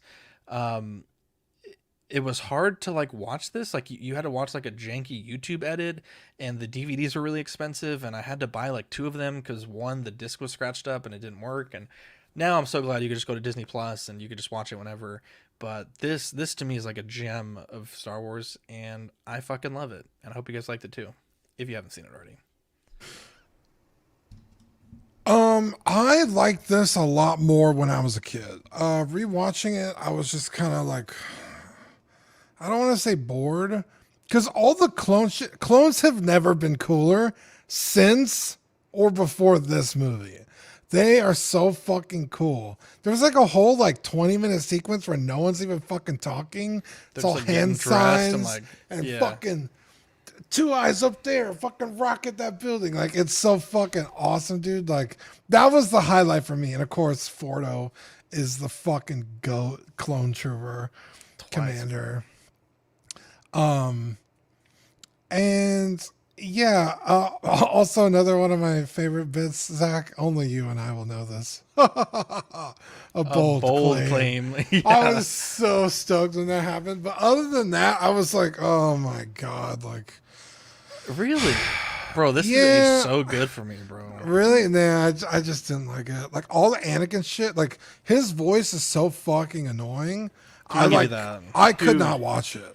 I thought I was like, who's doing his voice? Okay, same. I hated it. Yeah. All the Anakin stuff I couldn't watch. Obi-Wan, fucking badass. The Dirge stuff, that was cool. The Dooku and Asajj stuff I could do without. The Mace Windu stuff, well, it is exciting and cool. I actually just fucking hate Mace Windu as a character. Like, he's such a piece of shit that like I don't like. I don't. That's not why I don't like him. How dare you? Is there any other characters you don't like? For no particular reason, Reva, Finn. Jesus, Lando. How dare you? No, I love Lando. You can't keep getting away with it! No, Mace Windu, it just treats Anakin like shit. And it's mostly because of Clone Wars, but also Episode 3, that's why I don't like Mace Windu. But, yeah, it's fun. It's a good watch, but like it's kind of long and drawn out, and it's the space battles, bro. When that motherfucker puts that helmet on, bro, with the horns, that's just badass. Yeah, I will say there's a lot cooler action sequences in this than like the 3D Clone Wars, but the 3D Clone Wars story is just so much better that like I'd rather just watch that. Yeah. See, for me, I liked that this was digestible content. The 3D Clone Wars has so much content to try and get through and watch. A lot. You're not wrong. It is a good story, but I do think that this movie, this movie basically led really well into Episode 3 and filled in a lot of the blanks that I wasn't even aware of, like, until I watched Clone Wars 3D. But now, as I said, if I wanted something a little quicker, a little more digestible, I thought this was a good option. I was disappointed that the voices, like my expectation of what the voices I think would be, weren't aligned. But that was, I mean, I was listening to it while I was watching it. Like, I was literally lifting weights while I was watching the film. So that might have also played into what I thought of the voices in my headset with gym noise clanking around. But I agree with you, Dean. I thought the clones were really cool in that scene with, like you said, all the hand gestures and just the badassery of it. I thought the animation at first was kind of cool, and then I felt like there was some janky bits as well. It did make me appreciate how pretty the 3D version was, and Rebels as well, because I really enjoyed Rebels. I finally got through that series. Would I watch this again? Probably not, but I do think if you're not willing to commit to Clone Wars, this is a really, really great option. So I enjoyed it. I liked it more than I expected to, Zach, honestly. So. Yeah, I had tried to watch this before and didn't really get too far. I thought it was interesting, but just kind of gave up on it. But, kind of sitting down and watching it all the way through, I feel really similar to Ben, where I don't necessarily love the Clone Wars 3D animation, but this is just more interesting to me. It's just more digestible in so many ways. This is kind of just a better product for me personally in the way I view things. So, yeah, I definitely recommend it if you hadn't seen it. It kind of got me thinking to Ahsoka, where they had the flashbacks or whatever the heck they were, visions, whatever you want to call it, of the Clone Wars. And like, that's interesting to me. That looked beautiful. Why not do a 2-hour Clone Wars movie? You don't have to do it through the eyes of the main characters, but do it through the eyes of some clones. Like, that is stuff like that. Be a little creative and go back to these, That is literally Clone Wars. Well, but you could say it's done before, but I would like to see it in live action, not a cartoon, but live action. So I think it could be done properly, and it would be interesting because we got fans that really, really love that timeline, and you got folks like myself or like Ben that are a little more casual, that dabble, but would be interested in kind of a fresh take and a fresh retelling of some of these really important events. That's fair. 100% disagree. 100% horrible idea. The fresh take thing, they'll just fuck it up. So no, I don't want that at all. Don't try because just because you can't get through Clone Wars, that does not mean it needs to be remade. Just because they could doesn't mean that they should. That's right. They never stop to think. The thing about Clone Wars is, have they tried just making a good show? Did they think about that? Like, just do a good show. Christ, you don't even deserve to be Rebels a was Star good. Wars fan. Rebels was good. You don't even deserve. Andor hates Clone Wars. Get the fuck out of here. Wow. Yeah, I think this, for what it did for Star Wars, I think that's what makes it awesome. Clone Wars wouldn't exist without this. And I love Genndy Tartakovsky. He's done amazing things, and this, I think, is better in 3-minute integrals like it was supposed to be. I don't think compiling it makes it good. I think compiling it makes it way worse, because I want to see the action, but I want to see each action thing on its own, because when you compile it, it kind of just seems like a bunch of shit put together. It doesn't feel cohesive as a story. So that sucked. Watching it together kind of sucked. But it's very cool, and a lot of the action is cool, and you kind of get like a little bit of an Asajj origin there, which is cool. But yeah, I love that we got Clone Wars out of it, but yeah, I wouldn't go back and watch it. I think this is definitely more like, if I had a kid, I'd love to show it to him, or fond memories of when I was a kid, but not now. I give it to him. What are you laughing at, Dean? Dean's like losing his mind over here. That reminded me of that thing. I don't know how many of you guys are gonna remember this, but it was back when Jesse was on the show. Jesse? And he goes, this wasn't a movie. This was like a series of scenes, one after the other. And I was like, yeah, that's what a movie is. Oh my God, that was so fucking funny. That's old. That's before old. Episode 20. Yeah. I do like I like X-Men Supreme's comment here. It says the thing is the prequels made Anakin look like a whiny bitch. The cartoons actually made him a cool character or a good character. Yeah. I do agree with that. Like they really developed him in those cartoons. So Yeah. Sean says he agrees. He remembers watching them in 3-minute clips as they were released on Cartoon Network. And I remember there was like a break between season 1 and season 2, and they kind of hyped up Grievous, and then I think they hyped him a little bit too much because I remember as a kid watching episode 3 and being like, that's it? Like, this motherfucker was doing cartwheels, and now he's just, fucking a haggard, coughing dude that isn't basically nothing. But they did explain the cough, though.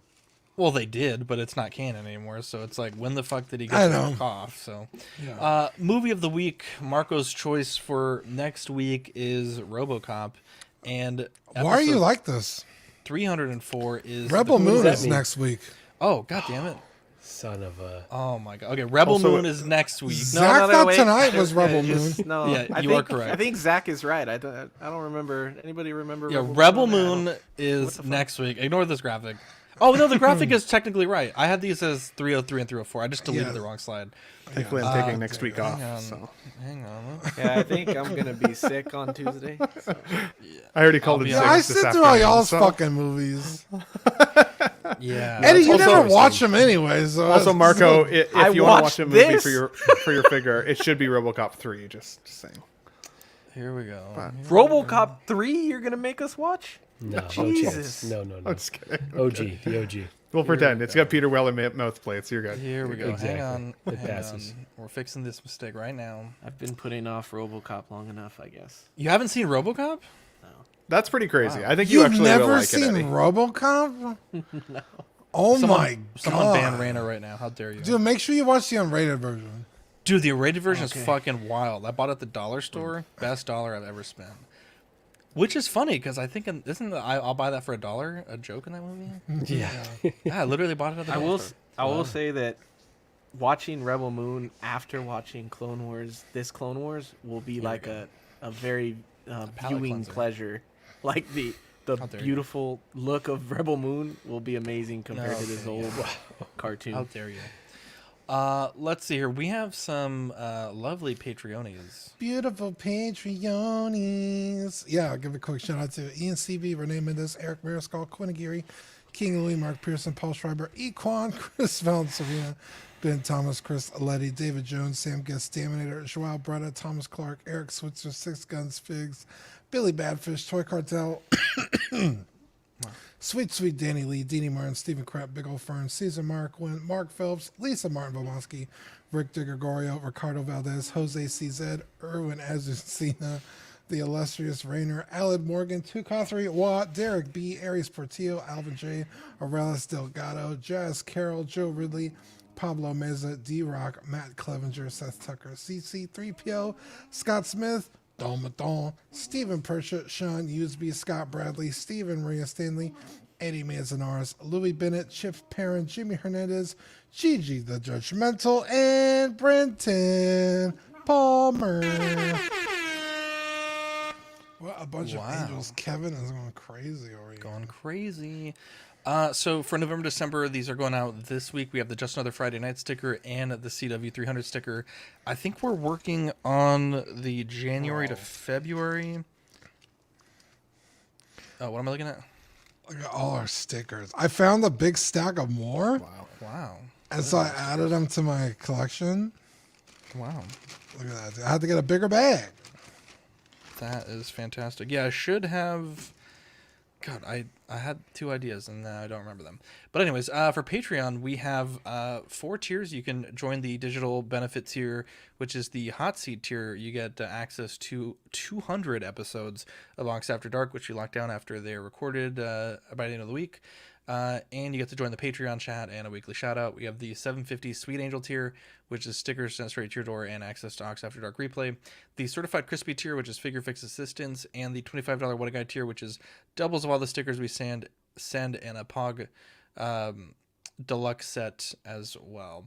YouTube channel members, we have some great guys that support us even OG fan for 29 months, which is amazing. Absolute Irwin, Alvin J, Benjamin Hansen, Big O Fern, Bob Dylan, CC3PO, Chris V, CD603, DJ Daminator, Doc Smizzle, Equan, Fat Batman, Gear Bear, Good Old Spotchka, Gotham Cenobites, Justin Sports Cards, LV Avenger 702, Mark Pearson, Mike Clitoris, Money Mendez, OG Fan, OMFG Rick, 1/6 Figure Focus, Paul Schreiber, Philip the Fool, S Beam, Sam Gist, Scarn Lord, SpongeBob SquareBalls, Sunnyvale Rust, The Ben Thomas Show, and Toy Mafia. You can become a YouTube channel membership for 99 cents if you're a Patreon member, or $2.99 if you're in the Peanut Gallery. You get loyalty badges, chat emojis, and weekly member shoutouts. We do also have TeePublic. You can buy a shirt to support the network there. We get a few bucks kicked back to us, but I recommend buying them when they're on sale. I think that they're good shirts, but maybe not good full price shirts. So definitely check those out as well. I talked to Dean recently, and we put up a post today, and I just wanted to address that post here as well for people that don't do the Facebook group or haven't yet seen it. But I think we're going to be scaling Mondays back a little bit. Funny enough, we do actually, I think, have a plan on boxing for next Monday.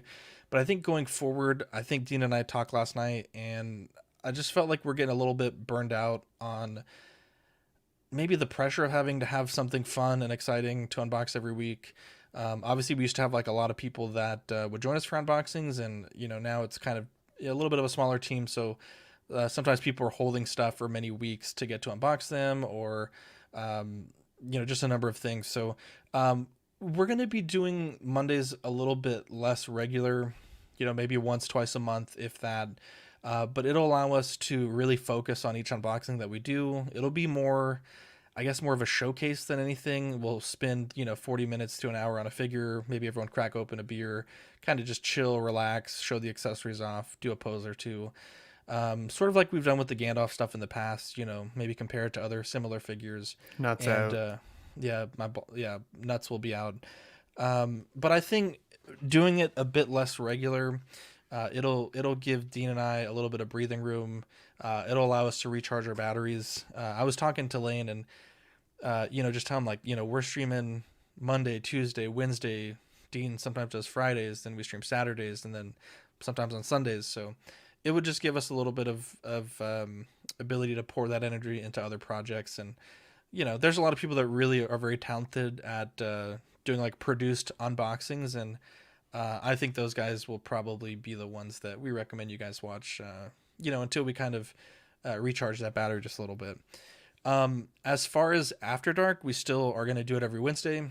I know in the past, Eddie, is one of your favorite things, is what we used to play, like kind of like browser-based chat games, Scribble.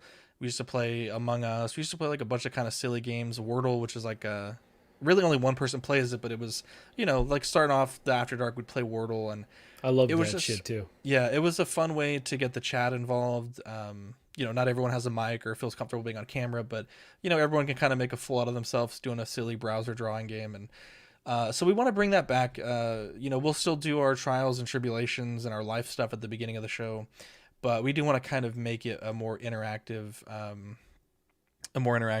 show for the listeners. As far as content goes, I know we kind of always joke that we're not real content creators, but we've had a pretty good bit of feedback for the edited content that we've been putting up. There's been a lot of comments, a lot of likes, a lot of views, and I don't necessarily want to promise anything, but I would say my goal is at least 2 videos a month, maybe 3. But kind of just showing off the random shit that we're doing, toy meetups, get-togethers, I don't know, just random stuff. So we did one video where Dean and I went and picked up a Razor Crest. I put up one early this week rather. I did some 3D printing for Manny, and we kind of solved one of the problems with the Green Goblin that he wasn't a big fan of. So stay tuned for that, but I'm really excited for that. And then for D&D, so due to some things out of our control, our campaign is over. And we apologize that everyone that's invested literally hundreds of hours in watching it. But again, it was out of our control, and unfortunately, as part of us having to stop that program, an additional part of that is we've been asked to remove all of the episodes from YouTube. So that'll probably take place in March. So if you're like a huge fan of the program and you want to download the episodes, or I don't know, watch them again, you have until March. They should still be available on the audio platforms, but as far as the YouTube side of things, those will be unlisted soon. So unfortunately, that's just kind of how it goes. But we will still be playing D&D. Obviously, we're doing the Baldur's Gate 3 stream, which had a ton of fan feedback and real positive feedback on that one. So we'll be doing that 2 to 3 times a month on Steam. And then occasionally we'll be playing traditional Dungeons & Dragons on Roll20. I would say maybe like 4 to 6 times a year, if that. It's real tough, but I think we kind of lost a lot of steam with kind of everything that happened, and not anything dramatic, but it's just we were kind of excited to continue with that, and it just didn't work out. So but that is obviously a lot to unpack. So Dean, do you have anything you want to say about this, or Ben or Marco or Eddie? Go ahead and pitch in. I just got to say, I always subscribe to quality over quantity, and you guys are working so hard to just do so many shows that, if it's best that we're going to get the more fresh versions of both of you, everyone that's kind of on the CW team, I think these are positive changes. So I definitely am in big support. There you go. Yeah, same. Echoed exactly the same. It is a lot of work to put these shows together. It's surprising, actually. I didn't realize until I started doing my Let's Get On Sunday show, even it's usually at least 2 hours of slide building and but 3 it hours of requires streaming. no skill or effort. Yeah, Ben. it's at minimum 5 hours a week just to put one show together. So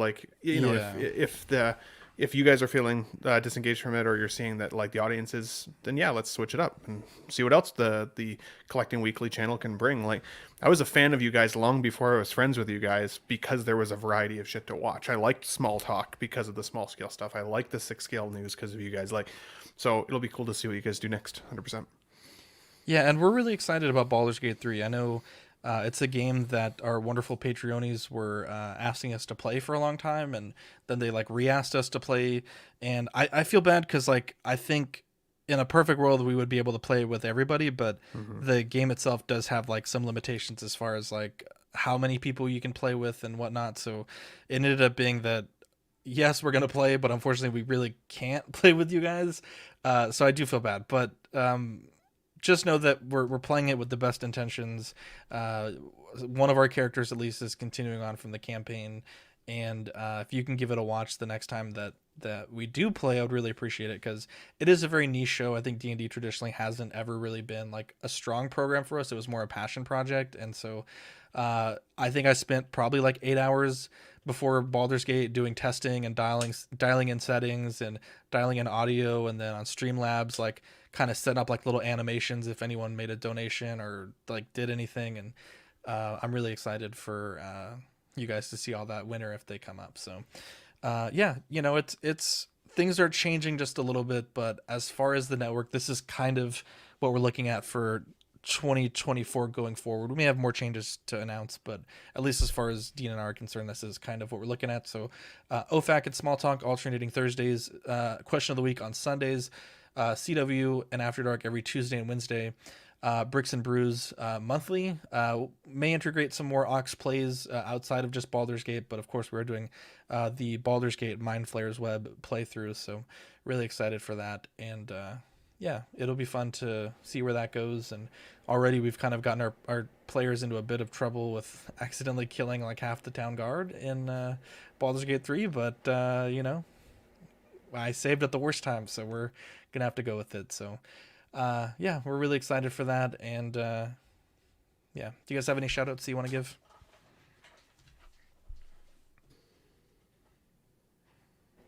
Wow, silence. Oh, Dean, I was waiting for Dean because he looked like he was going to go.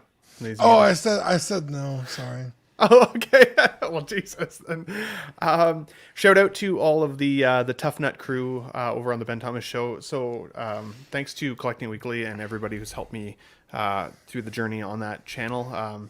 It's 160 subs away right now from 3,000. So it's huge. In just under 2 years, It's gone up a lot. My goal is to do a channel giveaway for both like the full group of the 3,000 subscribers, as well as my channel members. So right now I've got, I think, 19 channel members, which means your chances are pretty good in terms of the giveaway once we hit 3K. If you guys are interested, I can post a link here just in the chat for going over there. It's $1.99. You get some really cool badges and emojis that Dean helped me make, so something really cool. Emotes. You'll see the Nutyard powered by Nutyard there pretty soon. I think once I hit 20 to 25 members, it helps me pay for the StreamYard, which Canadian is like $50 a month. So it's a big investment. I want to make sure that you guys are getting good content though, and good audio and visual and all the stuff, and I can potentially bring in more panelists too. There's been a couple times where people are like, can I join Let's Get Nuts Sunday, and I can't bring them in because I've already got a full panel. So the better StreamYard, then they sleep in anyway and miss the show. Dean wanted to come in on Sunday, and then I gave Thomas the boot, Classy Thomas. I was like, bud, can you sit out so Dean can jump in? And he's like, absolutely. And then Dean fell asleep and didn't show up. So then Classy came on anyways, which made me feel even worse. So Classy is classy at heart. Yeah, obviously. shout out Classy. He's a love Classy Thomas. Yeah, love that guy. and speaking of those guys, obviously they're welcome to continue on.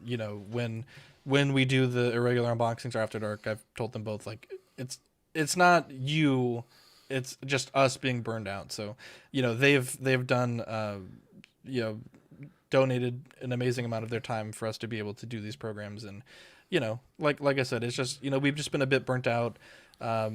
There's factors outside of just collecting stuff. Vivi has gymnastics on Monday, and it's just kind of been building up a bit. So, we got to be careful with Classy Thomas, by the way. He's a hot commodity. I saw him on another stream yesterday, and I saw somebody being like, yeah, you can come on more often with us. I'm like, oh, okay, we got to treat him well, or he's going to be gone. Okay, Thomas, you fucking guy. And I will say, Sam Gist is saying, I wish you would just do one more Pose Wars someday. We have talked Give about listeners it. A chance. Yeah, I was going to say, I got some ideas, Zach. I want to talk to you about these. Okay, so about that, we talked about doing it as our last show of the year as a surprise, but I think the team was kind of like, well, let's keep it to news, and it maybe one more is what I'll say, but I don't want to commit to like to trying to make it a regular thing, because it was just a nightmare, and I love it. I truly think it's the best, most original thing we've done, but I tell you got to get 4 to 5 people to commit 2 weeks early, and then to have backups, and it was just tough. It was just I have tough. so many more figures than I did the last time we did a Pose Wars, though. I've got a lot more options. If you four want to pose, and I'll just judge, and maybe we'll invite some listeners or something. We could figure out what to do. I got some ideas. Yeah, let's chat. We'll chat. So Pose Wars isn't dead yet. It's well, never mind. Yeah, we'll see what we can do. It won't be a regular thing though. But and always, like, we appreciate all the feedback. I've gotten a bunch of messages today about this, and clarifying a bunch of things. But anyone else have more shouts they want to give? No. Well, we love you guys, and I'm Zach. I'm Dean. I'm Marco.